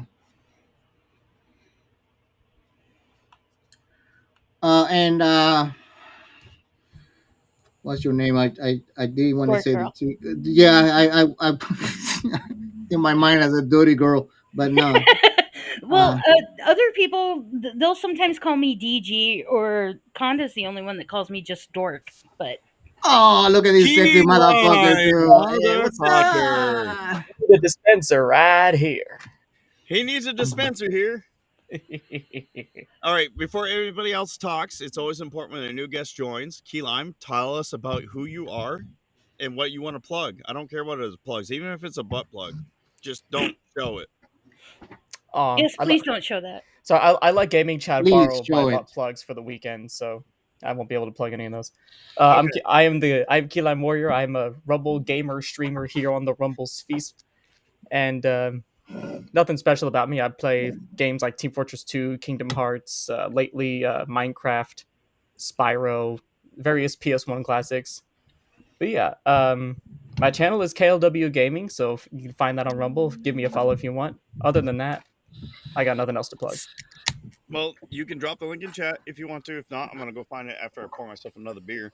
Ooh. Guys, if you didn't know, Key Lime is another OG to the Let's Grab a Beer. Him, ETN, and Goffo were my regulars all the time when I used to do this, like more regularly. And then ETN both ETN and Key Lime disappeared on us for a little bit because life got in the way. Um, and it's good to see him back. I'm happy to have them both back. Life is still getting in the way. I hear that. I absolutely do. You, This is why I took next week off of work. This is for you, Kilime. Oh, hang on. Squish me. all right, chat. I don't know if this is because my beer is cold. There's floaties in my beer. I've already drank 4 cans of it. Well, that reminds me. I've got like a mango peach vodka cocktail in the fridge. I could go Hey, grab. man, nice. Maybe We later. Well, encourage I'm grabbing. almost out of Malibu, so I might have to dip into the raspberry vodka that I've got in my kitchen. I'm gonna have to stop drinking that. Mm. This is not. By the way, this is not Pontoon Brewing's fault. I'm fairly certain I bought this beer expired, and then had it for another 7 months. So The Well, if you ever fermentation make is it up, on point. well, yeah, if you ever Yeah. make it up to Minneapolis, there is a really popular brewing company out here called Surly. I personally don't like it. I think it's a little too bitter for me, but that's definitely one that a lot of my friends have recommended in the past. There is Outstate Brewing here in the town that I live in, and one year they had this rhubarb ale that was just to die for. If the beer that sounds doesn't give you diarrhea, it's good. good. I'm So just looking to see what they've got this year at Dough for Joe. you've been on Hemp's Hangouts recently too, Keyline, right? Or has it been a while for that too? It's another one of those things where I can only hop on like every once in a while, just I was saying, whenever I feel. Most of the time, I just don't feel like hopping onto one of these things. But understandable. yeah, I was saying, one of the last times I watched Hemp's Hangout, I think you were on there talking it up. So yeah, I was on there recently. I the I remember the first time I ever saw your face was on Hemp's Hangout. That was shortly after you got That's your right. camera. Yeah. Well, no, I think I was using DroidCam at the time, which is an for those of you who don't know, DroidCam is an OBS extension you can get. How it works is you just plug your phone into your smartphone into your computer, and then you can use your phone's camera as your webcam. Because my laptop does not have a webcam, like a built-in, which How is did you funny. manage that? I don't know. It was just one of the options. I got this computer like 3 or 4 years ago, like around I don't remember what year. Oh fuck it. But yeah, it didn't have a camera on. I was like, hey, that's kind of cool. Conda, what were you doing there, dude? I smashed my foot into my chair and I Oh, got it okay. stuck and it hurt Well, a I lot. made that same face when I'm trying to push a fart out of the side. I've had that too. It's the same face for that same situation. So I'm That's not gonna good. lie. Um, I was fuck. I forgot what I was gonna say. Oh, for those who don't know, having a laptop without a built-in webcam it actually works to your advantage if you're worried about the man watching you. Yeah. Well, my laptop is dead, so I don't have to worry about that. That's what they want you to think, dork. No, it won't charge. It won't turn on. That's And all it's dork. really sad because it was my Nitro 5 tab. Oh. Oh, I had that thing for 7 years. I brought it to my friend that built my computer that I've been using, and yeah, he went to clean it out of all the smoke. Thank goodness I quit smoking and the cat hair, and yeah, it wouldn't turn back on. So I've got to take it to one of the repair shops here in town and see if they can figure it out. Yes, they or do, since, Junior. since you already give up on it, maybe you can watch some YouTube videos and get some screwdrivers and just dig on that bitch. Yes. Maybe the power supply. I don't know. I don't know. I think it could be along the lines of maybe I need a new battery or something like that. But I got it in 2017, so it's 8 years old. What's up, Um, Galaxy? but a Hey friend guys. of mine gave me like $200 as a Christmas gift, and Micro Center in St. Louis Park had a sale going on, so I got it for about $600, and I loved it because I just wanted to play Minecraft. That's all I wanted. I just wanted to play Minecraft. You should upgrade to 7 Days to Die. Those zombies are a little bit more intense than the Minecraft ones. ETN, you mispronounced downgrade. Oh, what? How dare you! Insolent heretic! Come at me, hermano. Keelan, Well- are you in Mossy's server or in somebody else's? I am not on anybody's server. I play single player. He's a lone wolf. Yay. I'm a lone wolf, but I'm not as cool as Rob Stark or Ned Stark or any of the Starks. No. But I am cooler than Sansa. But at least you've got 'cause your head. I do have my head, yes, that is very good. But I mean, Sansa also has her head, but she never seems to want to use it most of the time. Yeah, I but never used I like my her head. hair color. I really like Yes. her hair color. Oh, actually, if you watch the show, like they gave Rob Stark, like in the pilot, you can tell that Rob Stark has like a very dark red tint to his hair, and that's because canonically from the book series, the only Starks that have black hair like their father are Jon Snow and Arya. Everyone else has red hair, but they God, just Rob's hair got darker and darker as the series went on because I think they wanted it to look more like a true Stark, you know. yeah, Which I mean, he is a true-born Stark, but you I'm know. just trying to remember because it's like I I found the first book at a Barnes and Noble while I was trying to flirt with some guy, and Me too. I think it took me a month to read the first book, and I think I ended up. God, that had to have been like 2007, 2008. Mhm. But I've read the first 4 books, and I think I had to listen to the audiobook because at the time I was delivering pizzas, and that was like the best thing to listen Oh to in my yeah. car because I Mhm. could just put it on a flash drive, stick it in my stereo, and it would pick up from where it left off anytime I'd turn my car off. Yeah. I do not have the patience to sit down and physically read any of the Song Yeah, of Ice and Fire books. I gotta say, God bless the people who have the ability to read. Yeah. I Oh, cannot read for shit. I have to listen to books. If I listen I to books, I get Me too. drifted into the world of whatever land the book is at. Yeah. The And only but reading, it just it puts me to sleep. I just get my eyes just go white, like it all kind of looks depends on like what this. kind of books yeah, like you're reading. The yeah. ones that keep you like engaged and stuff like that constantly have like a plot that just keeps progressing and everything like that. A lot of action that you can keep up with. I've I, I been I don't want I've to been a sound I don't want to sound sexist with what I'm about to say, but I kind of gonna say it. I do. The women have a more imaginative brain. So as they're reading, the brain is processing the images and they're creating these worlds on the mind. And I think for guys listening is is a better option to create the world because then I don't know. I think it's the different ways of the how guys and but I know there's yeah guys that read also that can create those images. So I guess it's just yeah Well, think of it. Well, I can don't forget, understand that. ETN. The Song of Ice and Fire series was made by a dude, such as he mhm, is. right. Yeah, Gee, and I I think wish he would finish that next book. I don't think he's ever gonna. Didn't he have a stroke a few years back, and now writing has become very difficult for him to do? Dude, I I don't listened to know, the Lord of but the Rings and I he truly seems enjoyed the to, whole thing. he seems to want to blame fascism for him not being able to finish the book lately. Oh my goodness. You know, because look, George Martin was always a liberal, right? He was always a bit of a bleeding heart. Which would But explain Daenerys. yeah, that would explain Daenerys, and that I mean that would explain a lot of the like out of all the recent like fandoms, few of them have done female empowerment better than George Martin has because his female characters actually have agency and Mhm. consequences to their actions. Looking at you, Catelyn, but yeah, And listen, I want to hashtag ask fuck something. Catelyn. I want to ask something on the movie. I, I I don't know. It was yesterday or the day before.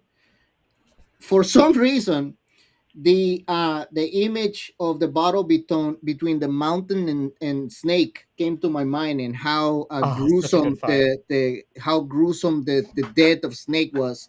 Yeah. And I was wondering, is the book like that?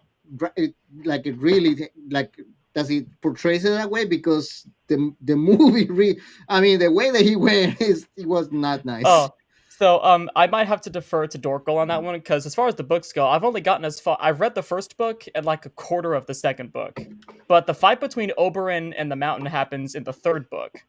So I don't remember Oh, how graphic it got, but I imagine it's about yeah. the same. Yeah, it is. It's basically about the same level of Yeah. gore. Brutality. Okay. Yeah. Yeah. Few things in Yeah. life as satisfying as watching Pedro Pascal's skull get crushed. I know. Especially now. Oh my goodness. Maybe I should go back and rewatch the series simply so I could No, watch no, Pedro but Pascal's see, face see, get see. You There can is just look beaten. up the scene on YouTube. It's the, there. but there is I don't know how you guys see this, but there is a difference between someone like crushing a skull while it's standing or getting the skull crush while you're in the ground. It's almost like more like the guy was kind of defeated already, and he just crushed it because he just wanted to, not because he needed to. I don't know. No, no, no, I no. don't know how I see it in between. Oberyn had not lost the fight yet.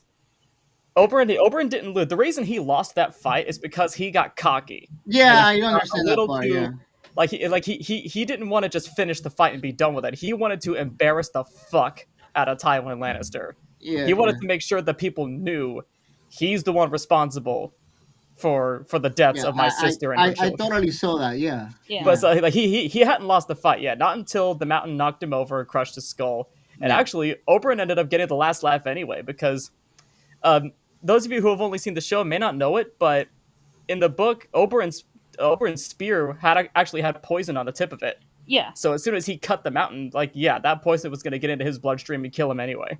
Mm, So yeah, Exactly. That's why they called him the snake. hmm. he's the Viper. I just did it by the I did see, and this is the level of of understanding that I Oberyn have was about so this. freaking cool, dude. People actually know the name of the character. I just This, knew him this as the snake. Yeah. There's one thing I wonder is like, did Oberyn know about Rhaegar and Lyanna Stark? I doubt. Though here's the thing: the only people who know about Rhaegar and Lyanna, and first of all, this ain't even confirmed in the books yet, but I imagine it's going to be because all the pieces just fit together. The only people who knew were Ned Stark and Helen Reed. I have to assume they're the only ones. And the maester that married them. Oh, I mean, oh, you meant the marriage. I thought you meant about Jon Snow specifically. No, about the But yeah. marriage, because you figure Rhaegar had to divorce his wife so that he could marry Lyanna, so that Jon Snow wouldn't be a bastard.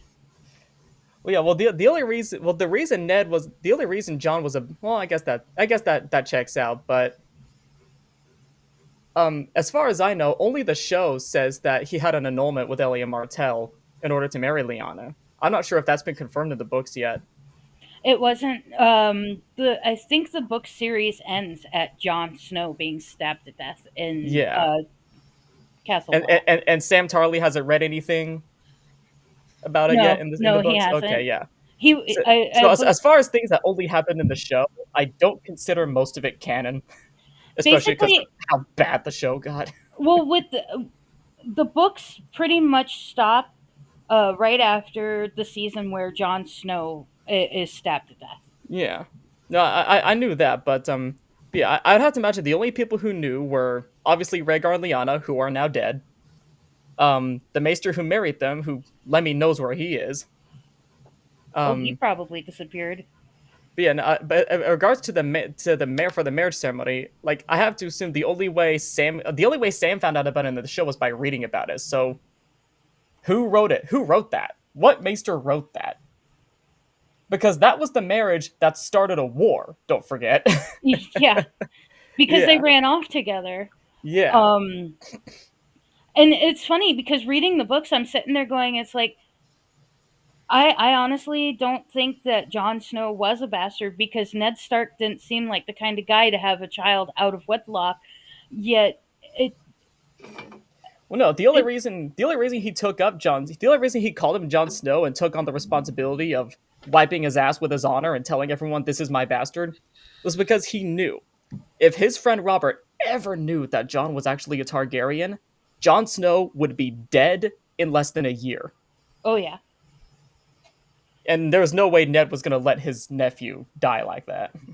Exactly, especially considering Robert it was hated the his sister's- Targaryens that much. Why? Well, especially why- considering why it was all- Lyanna's dying wish to have her son live, Yeah. and he why? adored his sister. Why all this talk sounds like Leia and Luke Skywalker, kind of, I don't know. because they were like brothers, but Well, not. Rhaegar and Lyanna weren't brother and sister. I know he's a Targaryen, but And we know how the Targaryens are. It's just, I think, and the Lannisters. I just don't, yeah. I just, I, I don't know. A part of me feels like the TV series, after where the books left off, and they got more or less input from George R. R. Martin on how to proceed, I still feel like they fucked up how the story was supposed to go, because I Yeah. honestly believe that Danny and John were supposed to end up together, and that somehow she would have ended up pregnant or something like that, simply because he is a Targaryen, Yeah. and that's the only way her womb would be quickened. Yeah. Oh, I guess that That makes plus sense because that plus the prince that was promised and fighting the Night Azor King. Ahai.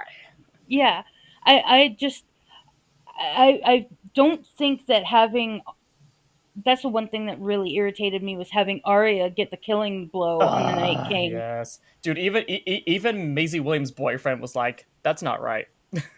No. Yeah, but yeah, that's funny. Yeah, Azor Ahai. See, also not Stannis Baratheon. Yeah, after they ran out of books, the only things the show got right were the Hodor thing, because George said that was going to happen in the books. Yeah. And as much as it pains me to admit it, apparently Shireen's fate in the books does match her fate in the show, which Yeah. really makes me sad. But Stan. They ruined, like, even the good seasons ruined Stannis. Well, and Brienne wasn't supposed to be the one to kill Stannis. He was basically supposed to die in battle. Yeah. How much do you buy into the theory that Stannis might become the Night King? Because as in the books, there is no Night King right now. I've heard that theory that Stannis might, he might be beyond the wall, or he might take Winterfell, and then something will happen, and then, you know, he might end up getting caught in the crossfire and become the Night King. Well, now I have to. Course, You got to remember the last book I read. Yeah. Well, I Of course, listened to the that fifth may be book. more a Bran thing, honestly. Yeah, I honestly thought that Bran was going to end up the way they were depicting it in the TV show. I thought for sure that Bran was going to end up getting stuck back in time, and he's the one that becomes the Night King, and that's why the Night King was coming after him in the present, so that he knew what to do, or Oh yeah.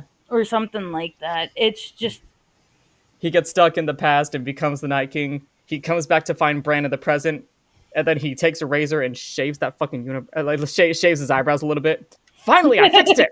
Now I can die happy. I can only say time machines have never worked in Hollywood ever. Time travel. There is no time point. time travel. The only time travel you're gonna get is basically being unconscious and waking up like 4 hours later. The, That's the, the, about the the only the extent. only time travel movie that I can think it was honest was the Butterfly Effect. Well, but I like the way Back to the Future did it. I mean, yes. The first movie came out when Yeah, I I think was a month time or 2 travel's- years old. Time travel is a lot easier when there's only one timeline. Yes. You don't have to worry about alternate, like Avengers Endgame. Fucking, I don't really like the way they did time travel. No, and it, especially with Captain America going back and finally getting to be a little bit selfish and everything like Yeah. that. That it's like, how could that have not have altered the present? Yeah, for real. I'll tell you what. Going back to Game of Thrones for a minute, though, you know what the worst omission they had was? The worst omission from the show was not including Lady Stoneheart. Exactly. Lady Stoneheart would have been so freaking cool to have in the series. No, instead they're just like, okay, Catelyn's dead now. Let's fucking move on. And Just give Roose Winterfell and, dude, Hey, Yeah. Conda, another Yes. character that. what do you have to deserves- say about all of this? And I expected Euron Greyjoy to look a lot different Oh. than how they was portrayed in the show. You're on Crow's Eye. Yep, they fucked him over too. I have. He I'm going to be looks 100% like with Joshua all Jackson of you all. from Dawson's Creek. Yeah. I have not seen or read any of the Game of Thrones at all. Period. Oh, dude, you're missing out. I would recommend it, but that necessitates that you have to wait for the next book to come out. And if you don't want to experience the feeling of waiting for the story to be finished, like I do, and like Dork Girl probably does, I can't really recommend it. Well, see, the thing you don't. I don't understand recommend about- the show anymore because of how Oh. much they ruined the ending. But Oh, yeah, I the heard the last ending season was sucked. absolutely trash because I was about to Yeah. watch it, and then everybody's like, "The ending pissed me off." It's like, well, I guess I probably shouldn't watch it then. Oh god, there was this one YouTuber that I was watching where he did like how season 8 should have gone, Hmm. and it was like 4 hours long, and he did a really good job. I wish I could remember I what. think I know the one you mean. Is it Unique Namosaurus? No, it was like Was it macabre storytelling? nope. No. Now I've got to go back through the people I'm subscribed to on YouTube. Because I watch a lot of what if videos about Game of Thrones on YouTube because I have an unhealthy obsession with the series and it lives rent free in my head. Oh Is yeah, that based off I think it what is was based off the movies or the book? Talking Tree or something like that. All subscriptions. Now That's I've what got. like if when and if I ever decide to start dating again, it's gonna be Well, he like starts off every video that hey, he has with I'll be like, hey girl, did you know they ruined Euron Greyjoy? yeah, and the one I was listening to, because he starts it off with Littlefinger sitting there talking about, do you know what this thousand swords of Aegon's Thousand are Swords doing? of Aegon's Enemies. A story we agreed to tell Talking each other over and Thrones. over. Talking Thrones was the one Yeah. that I was Oh, thinking of. as long as it doesn't come from our Hilt's Hurt, because those guys are cringy, woke douchebags. Because he had done the Kind of like the Talking Dead. kind of, he would go I would rather watch him than watch the nonsense that they would have at the end of every episode on HBO. Hmm. But he had done the a redo of season 8. I'm trying to find the episode that it was. Did you like the way he did it? Oh yeah, Nice. I'm just trying to find it. I'm having to That's okay. I scroll can through I can three find it. years of his stuff. Um, because he would do updates in like the yeah, because I think he did like a season. Oh, he broke them up into episodes. That's why it is. Because he did a Game of Thrones season 9, Oh, cool. where it was basically his take on what it should have been. The show should have been at least 10 seasons. Oh yeah. You know when Cypher and the Matrix says that ignorance is a bliss as he's taking the steak and eating it. In a way, when this girl went on the dragon and started destroying the whole city, I didn't understand this. I didn't get pissed off. I just didn't know what the hell was going on. Oh, I think he took it down. That's not good. But yeah, again, like I can see a world where that happens in the books, but and if anyone can make it make sense, it would be the guy who created the character. I do think he is talented enough, because I make fun of George Martin, being like, oh, he doesn't finish his books and oh, heard they're libtard, right? But I mean, dude created a whole fucking fantasy world that I couldn't even imagine coming up with on my own, you know. So, I do believe he can finish the series strong if he finishes it at all. But the fact that it's been 14 years since the Dance with Dragons came out, ugh, I don't know, man. Yeah, I think it was the season 9 episodes that I was watching that I thought were really good. Yeah. Because he's only got like 5 of them. And I watched every single one of them. But at one point, he had it all in one season on how he thought it should have gone. Yeah. One thing I like about this movie or series, as you want to call it, the movie, is that the author, at least on the beginning, the author kind of explore all the levels how human beings can just be so cruel to each other, Yeah.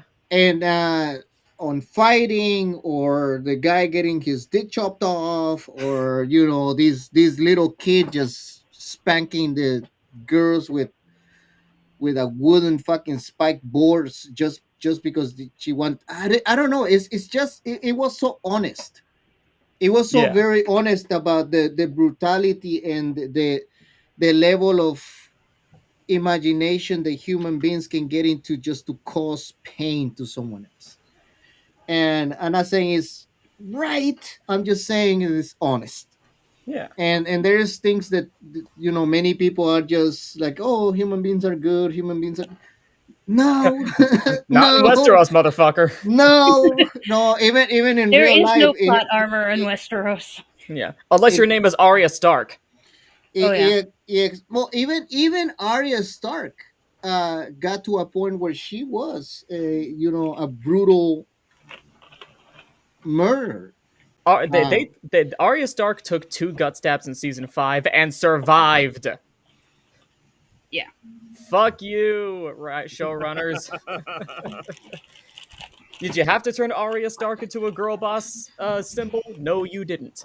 For Did you I have certain guess to turn times he Sansa did. into a girl boss symbol? No, you didn't. I guess But the you did it redemption was anyway. to stop the Frost King in the gut and then kill him. Yeah, fucking yeah. I don't know, man. Like, Arya's one of the main characters, right? She has a future in the series, and she has a role to play. And I get it, but I also don't. I don't really get Arya, just generally speaking, even in the books. She's a tomboy. She's Yeah, she's just like a and and what else? she's A, just your Mary typical Sue tomboy. tomboy. Yeah, Yeah, she's like the Rey of I don't know, because like George R. R. I Martin. I read the first book twice, and reading through the first book, I hated Sansa more, but I don't know, man. You kind of feel bad for Sansa toward the end because now she's stuck in this fucking political marriage with the guy who killed her father, right? Yeah. Whereas Arya gets to run away and fucking Well, but Do all that's the guy stuff. but see, that's the thing that I kind of see in this series, that it makes a contrast between the old ways and the new ways. It is like the Arya's sister. It is the one that sacrificed herself to be married to someone that she maybe doesn't like, to keep the peace. well, she To didn't really to sacrifice herself. She was held prisoner by the Lannisters. well, yes, but because that was the old role of women, like to pacify, pacifiers, Pacify? Pacify. pacifiers.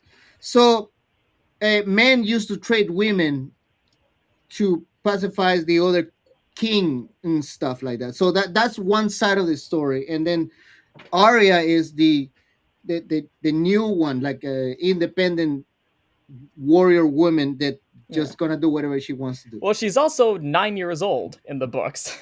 Yeah. Oh my! Yeah, Yeah, and she's very young. wasn't Sansa like 12 or Sansa was like 13? 12. Yeah, I think she turned 13 in the first. I don't remember, but she might have Yeah. turned 13 in the first book. Yeah, because she was If like it 13. bleeds, it's fair game. If it bleeds, Only in kill Westeros. it. Otherwise, you have to go with what Kid Rock said about the Olsen twins when they turned 18. Oh god. Oh, it was on SNL. He said, if there's grass on the field, play ball. That's the first I've ever heard of that. Well, shit, you figured they're the same age as Conda, so you've got to go back 20 years on SNL when they actually wanted Well, Kid I Rock mean, on there. Back when SNL had balls.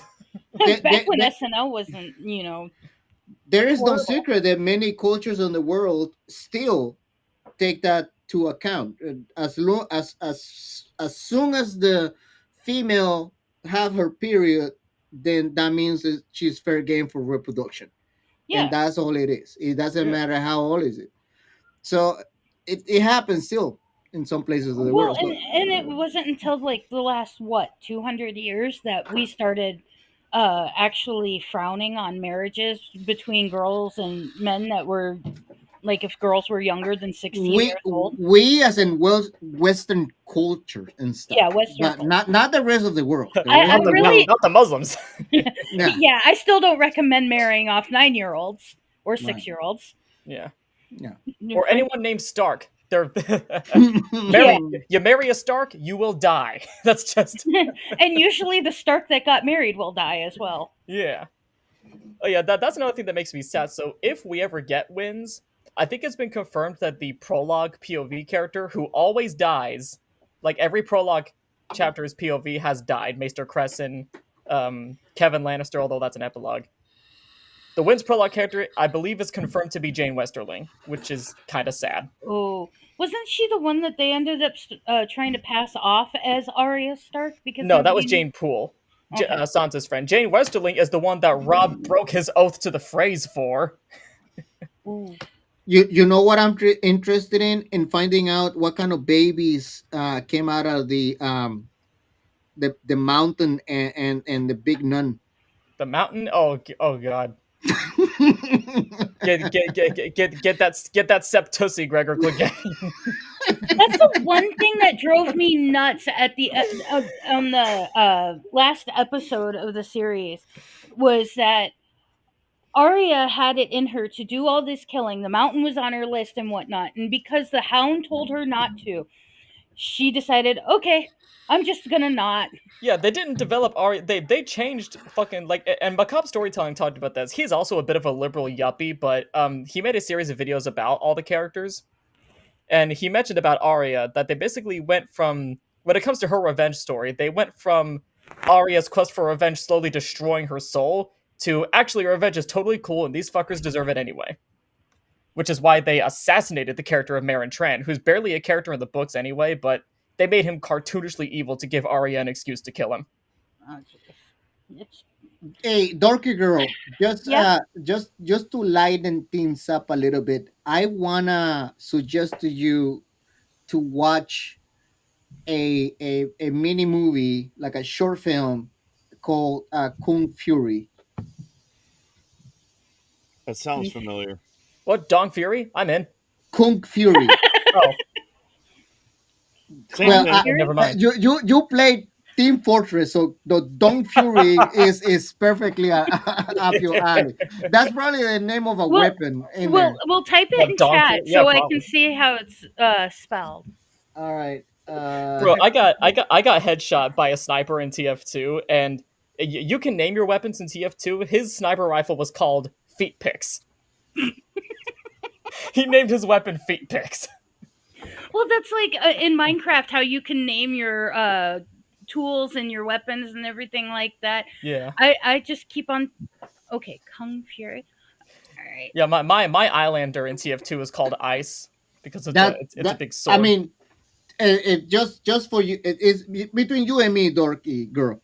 That movie or short film is kind of like, to my generation, the guy's dream. Like it has action, it has romance, it has Hitler. It is I will refrain from saying this phrase. it is a funny film Nazi. anyway. You could say it, but Conda's streaming to multiple platforms, so maybe don't. No, say it. I don't give a Oh. shit. Okay. I'm trying to see how long it takes before I get banned. To be honest, Okay, it's the name of that new Kanye West song, Nazi. Heil Nazi. Hitler. Hi, Sig Heil. Yeah, NGG. No, NHH. Excuse me, NHH. What is it, Ed? No, If you ever get the chance to watch that music video by Kanye West, I believe it's on Rumble. I would definitely suggest watching it. Because honestly, the chorus is very catchy.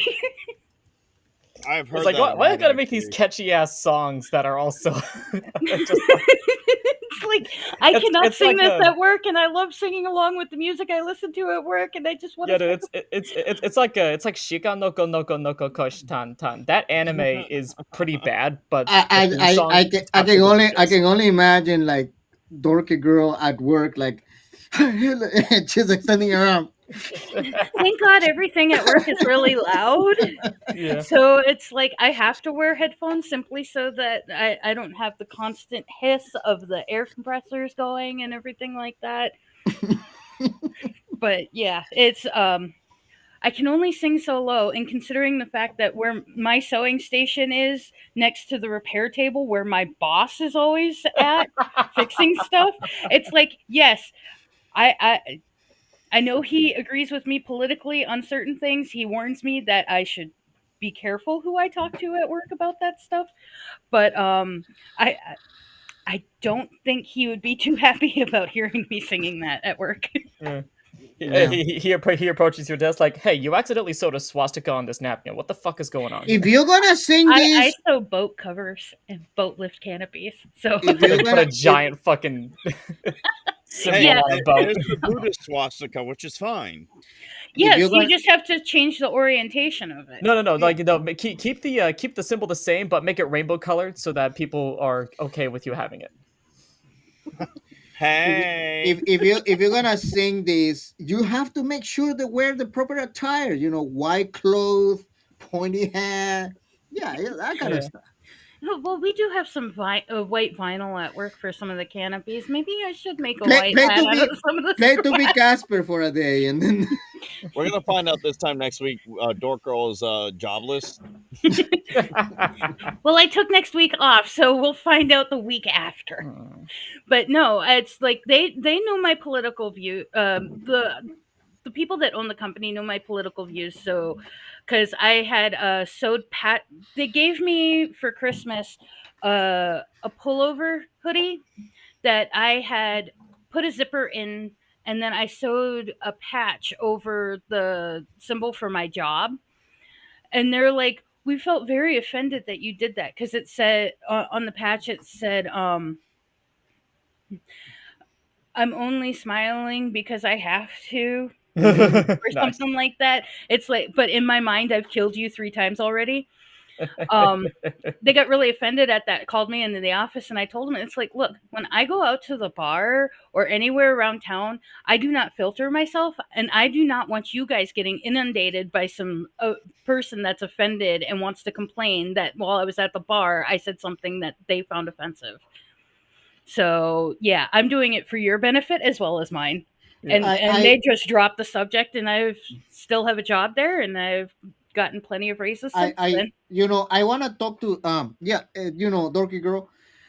My job, as my name kind of entails, is air conditioning and heating, and I go outside there and I talk to many people, many people every single day, and I have my views about politics. But when I go out the door representing the company that I work for, um, my political views and whatever comes about stays on behind. I just there to provide a service. People might make comments about, you know, their particular views about something. Some people ask me what I think about things, and I always try to make it neutral. Yes, I will say what I think, but I also will uh, mask it with um, that I'm not invested into that point of view. I always try to make it towards the center because that actually that is the kind of guy that I am. I like to look things in the middle. Well, and I live in a small town. There's only like 14,000 people here. And my dad grew up here. He was born here. He graduated from here. All of his family is here. Everybody here knows him. And then they know I'm his daughter. And they know what he talks about at the bars and everything like that. So I kind of I really can't escape that. And this Right, is part of the reason why I work where I work, because I don't have to interact with the public unless I want to. right, Because I when I go to the grocery store here in town, I'm wearing headphones. I usually go early in the morning when nobody is there, or if I have to go after work, I just ignore everybody and I just get my shopping done. I really I've closed myself off from most of the people in this town, and I actually got the comments turned off on the local Facebook page because they found those books trying to promote transgenderism and whatnot in the middle schools. And I had posted on there that these shouldn't be in the book, shouldn't be in there, and any of the people trying to promote it in the schools are pedophiles. and they had to turn the comments off after I pissed off one of the guys in town trying to promote that we should keep it in there but keep the Bible out. And it's like, the Bible hasn't been in our schools here since the 90s. Yeah. So I really don't know why you're getting all upset about it. But these graphic books that depict children giving Right. blowjobs should not be in the schools. Yeah. And yeah, I'm surprised they haven't banned me from being able to comment on any of the posts on my town's Facebook let, let, page. let me give you an example of how I reacted or handled a situation with a particular customer. He was black, and clearly he was Democrat, and he was talking about, he was asking me like, what do I think about uh, you know people voting for Trump and stuff. And I said, well, these kind of people, uh, the thing I like about him is that he seems honest. He talks in certain kind of way. I don't like, politicians kind of like the rhetoric, and they seem that they're trying to tell you something, and they don't say nothing. And then at one point he said that, yeah, but the people that vote for him is people who are ignorant, like people from Alabama and those places over there. And then I'm not gonna lie, that got me kind of ticked off a little bit. But not that I'm from Alabama, but because he said the people that voted from here are like ignorant, that they don't know what they're doing. And then I said, well, see, here's the thing: someone who is on the city smart people, you put it on the Amazonian, and all of a sudden they're not the smart people. The people who are running with toupees and butt naked almost, those are the people that you actually wanna hang around with, because those are the people that are gonna keep you alive. So uh, not being smart, not being the environment controls what decides if those people survive or not. And just because um, no, it's the thing that ticked me off is that he just basically was implying, oh, I live here, I'm smarter than those people. And then I was trying to make the point to him. I don't really remember exactly what I told him, but my point that I was trying to get across is that depending on the environment where you're at is how you develop the skills to survive on that environment. And it doesn't mean that you're less smart. It just means that you're living on that environment, and that you're able to survive on that environment. So that was the kind of like the centrist thing that I was trying to get across on him. And well, I had a repair going, but he never called back at the office. but but No. but that's how my mind works. It's not about how smart you are. You can be really smart about something in some environment, but if they put you in a different environment, the guy riding the panga, or the fucking guy just barely clothed, is the one that is gonna help you navigate to get somewhere. So Oh yeah, that's why like I've always tried to make friends with people that know more about other things than I do. Like some of I've hung out with a lot of mechanics because I figure I'm gonna have a car regardless. So it's always best to know how to fix it. I'd like to yes, because I'd like to learn how. the halogen fluid on your reverse transmission is low, and you need to change it. Well, I drive a 2003 Ford Focus, and it's a 5 speed. So You mean and the Ford Focus? yeah, the fix or repair daily. Yes, That I was on I the road, honestly Dad. I like tinkering on cars. I wanted to be a mechanic, but my dad told me I shouldn't because the moment they find out a female is working on their car, they will take their car to a different shop. Which I shouldn't have listened because 20 years later, it's like now they're looking for female mechanics in this town.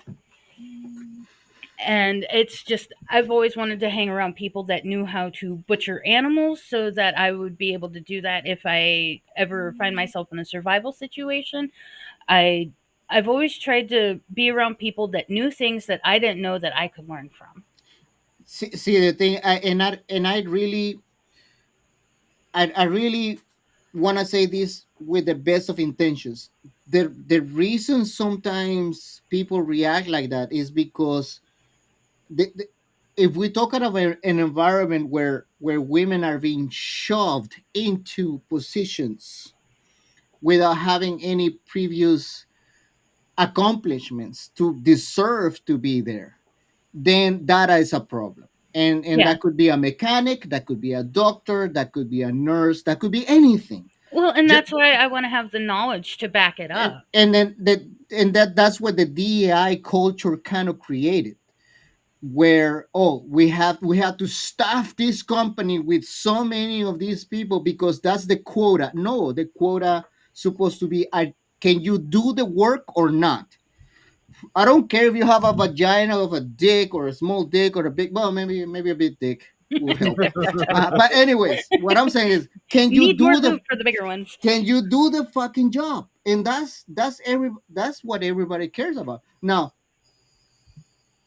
there's male mechanics that are total crooks, and Yeah. they're dishonest, and they don't really know what the fuck they're doing. I mean, in my experience, I know technicians that they just go to a job site and make up work. What I mean by make up work, they said, oh, something is broken when it's really not broken. Garages do this all the fucking time. And Every single one. so women, men, no, doesn't matter. The only thing that people care about is, are you actually can do the job? Are you legitimate? And that's it. But you know, the DEI kind of culture kind of killed that in a bit, because then you look at a person and you're like, well, are you a DEI hire? What was your score on medicine? Or have you actually worked on an engine before? I'm over here like, do you know what an air filter is? You're hired.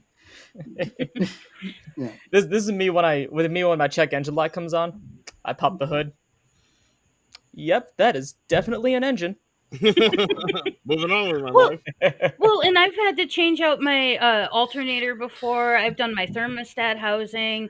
I In the middle of the parking lot at my job when I was working for Domino's, it's like I've done the thermostat housing, I've done the power steering reservoir, I've done all kinds of stuff. I No. can do my own brakes. It's just I've never rebuilt an engine, and I would like to learn how to rebuild an engine. Do you know Yeah, how do you know how with air conditioners with work? that you need help, Yes, because you need to rebuilding an agree on. engine, you will need, yeah. Rebuilding an engine requires machinery that you might not have, so you might have to take the engine to someone else to resurface it, and that Yeah, is but something. I would like to be able to put the camshafts in and everything like that. Put in the Oh, pistons. I would Do, love to put the camshaft on you. hey, do any of you know what it means? Do any of you know what it means when the air conditioner air is not cool when the car is sitting still with the engine running, and that the air suddenly gets cool when I start driving? That means your blower motor is not working. Yeah. Fuck. Depending on the vehicle, though, all you'd have No, to do I is pull out the glove box, and the mm, blower motor is right there. It's maybe a 30-minute job. I get yeah, to pull out. Awesome. no, because Every man wants to pull out. it happened to me Not that every man. because, okay, so this is another thing. Just because I work on air conditioning heating doesn't mean that I can just go into my car and start fucking working on the air conditioner in the car. Yeah. The principle is the same. The way the shit is laid out in there is not. So Wait, someone is more um accustomed to watching this. They have the proper tools, they have the proper connectors to the air conditioning things, and yeah, I guess that's I, something that I could always learn. Go So ahead. Sorry. that might not be the blower motor, though. That might be the blower motor resistor, I believe it is, and that, depending on the vehicle, should be right next to it. Does it make noise? Does the No, blower not that I can tell. Okay, then No. it's No, probably the blower motor resistor and not the blower motor. Okay. If it was a but blower motor, it would make noise when it's pushing well, air. no, see, no, Either see. I wanna explain why he's getting the air when he's riding, because the motor is not running, but as he's driving, the It's air pushing is the air. flowing into Yeah. the car, going into the air coil and Yeah. making it into the car. But the actual motor that's supposed to supply Oh, the air into the car it is isn't not. pulling the air. Yeah. Yeah. I mean, Okay. the thing's blowing. It's just the air's not cool. Like I got the AC part turned on. The air is not cool unless I start driving. Well, that just means the fans in your vents are blowing, but the AC motor is not pulling the cold air. Does that Wait, make wait, Okay. sense? wait, wait. So, The so condenser if isn't.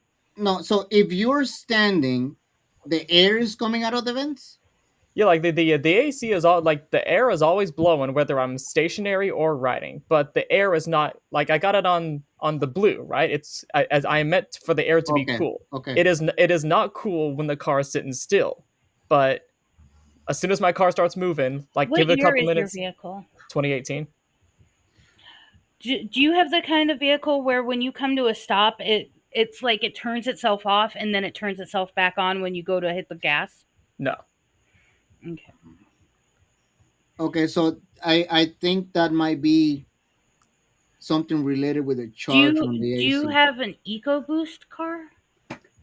I do. I almost never use it, but yeah. Okay, because Like it I might almost be never push that. Well, it's a sport vehicle, and there's like an eco button I can push. okay. Then it's probably trying to conserve power by not blowing the cold air when I you're mean, at Not a turning the standstill. compressor on will make sense to conserve power. Yes. Yeah. So has it is been it, doing it since you've owned so it, is or is it it that sounds like my car battery is about to go then. has No, it it been means doing it it's since you working owned the car, or is normally. it recent? Like this just started happening like a couple days ago. So Okay, so that it's that not it's normal. not conserving power. Something failed in it. Yeah. Yeah, Um, something's grounding out. Yeah, and it is the wrong month for it to be yes, doing this. because you're Um, almost in August and August. Yep. It do is you have a July. check engine light on? I do, yeah. I do Take now. it to an O'Reilly's. They will check your what the code is for free. Oh, cool. Okay. Yeah, as long as the check engine light is on, they can just stick the OBD reader on there and they can pull up the code and they can tell you what the code means and then they can recommend to you from there what work needs to be done. Awesome. I thought I was Good, gonna have to find my own reader. I don't think I have good, one. good It's advice. always good to have your own reader regardless. But yes, if Because you don't want to I'm broke as hell right now. I can't I can't do yeah, shit. if you can ever afford one, you could always get the one that connects through Bluetooth to your phone. I don't know. And I think I'm just gonna go to O'Reilly's. I don't. Okay, yeah. Advance and O'Reilly both do it for free. You said JD Vance will do it? Yes, JD Vance will do it too. Well, I'm going to DC then with my check engine light on.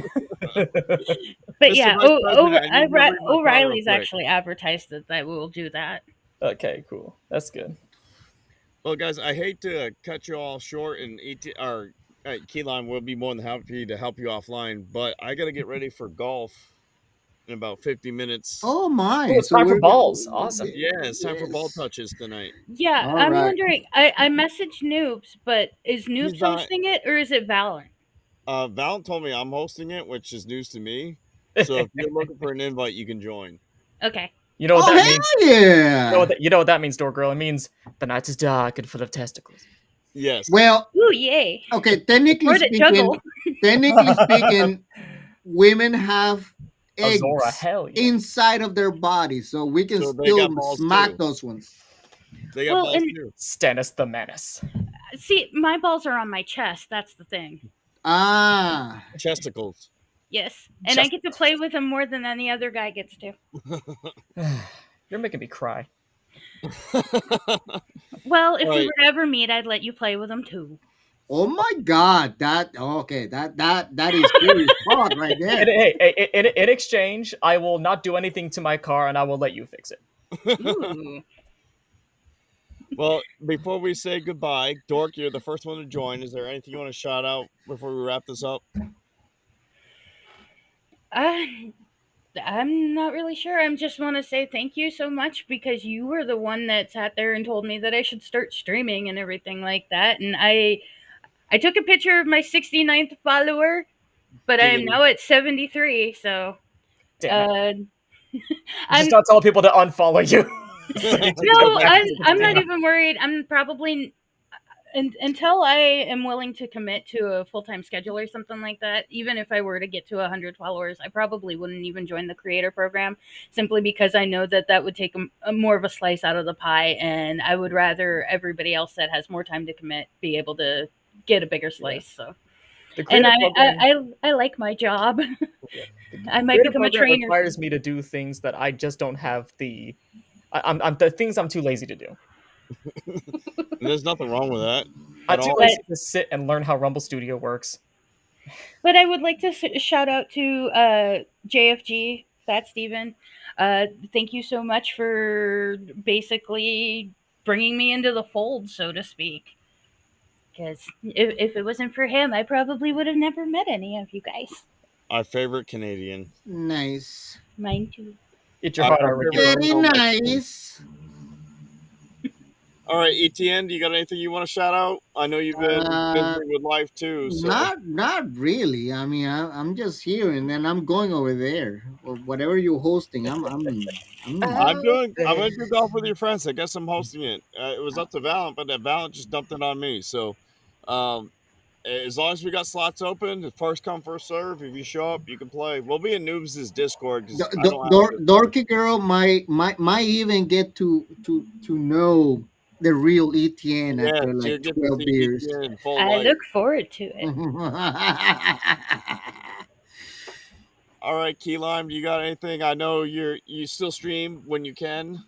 Yay. So I know. Go ahead and shout out. Let the good people know what you like. Your passions are. As far as my streams go, it's mostly Minecraft, Team Fortress 2, and I need to start Kingdom Hearts again. It's been too long. But That's how I I'll found you. be Was doing Kingdom that later. Hearts. I'd like to give a shout out to the beautiful state of Tennessee for being awesome. Tennessee's awesome. I want to go up and Yeah. visit the Bass Pro Pyramid someday. That's my Oh, that's goal. in Memphis. I don't know if you want to do that. I know I'm a little nervous about Memphis. That's part of the reason why I haven't Yeah. been in a hurry to do it yet. Come up to Gatlinburg. We can go to the we can go visit the Old Smoky Distillery.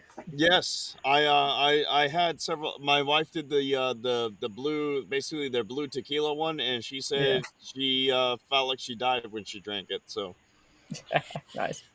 Did you guys Yeah. know that you can go to Costa Rica for $300? no, How much? How much is that in? How much is that in Ritz Bits? I don't have $300, but if I can buy a bunch of Ritz Bits and get the equivalent. you'd be Well, like, I'm good I to mean, go. you have a lot of risk. That face is a lot of risk. Hey, yeah, I'm a lady killer. Well, I appreciate every single last one of you and everybody hanging out in chat today. Give me, for those who want to join in golf, 10 That's p.m. not Eastern. a that's not a folding smartphone, is it? Yes. Oh, Oh kinda. my God, Why? dude! Uh, No, Why?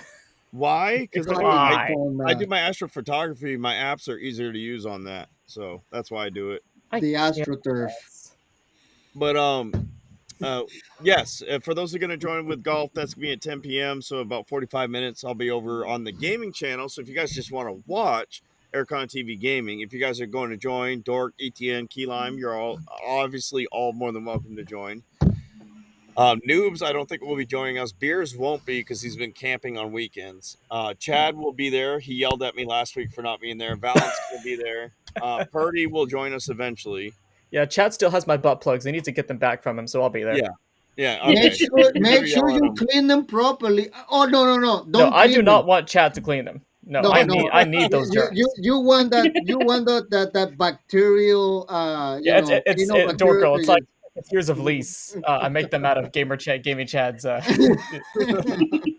as a milk of the poppy, or fucking.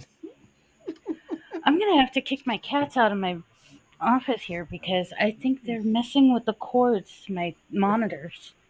Tell him to stop. They're cats. You tell them to stop. I don't night- have cats. That's how I get them to stop. The night is dark and full of terrors. Yeah, no shit, lady. So are weddings. All right, guys. Especially It was when people good get hanging drunk out and with start you a fight. tonight. All right, I'll see you there. I'll Have see a you good guys in night. a little bit. Bye. Bye. Later, guys. Laters.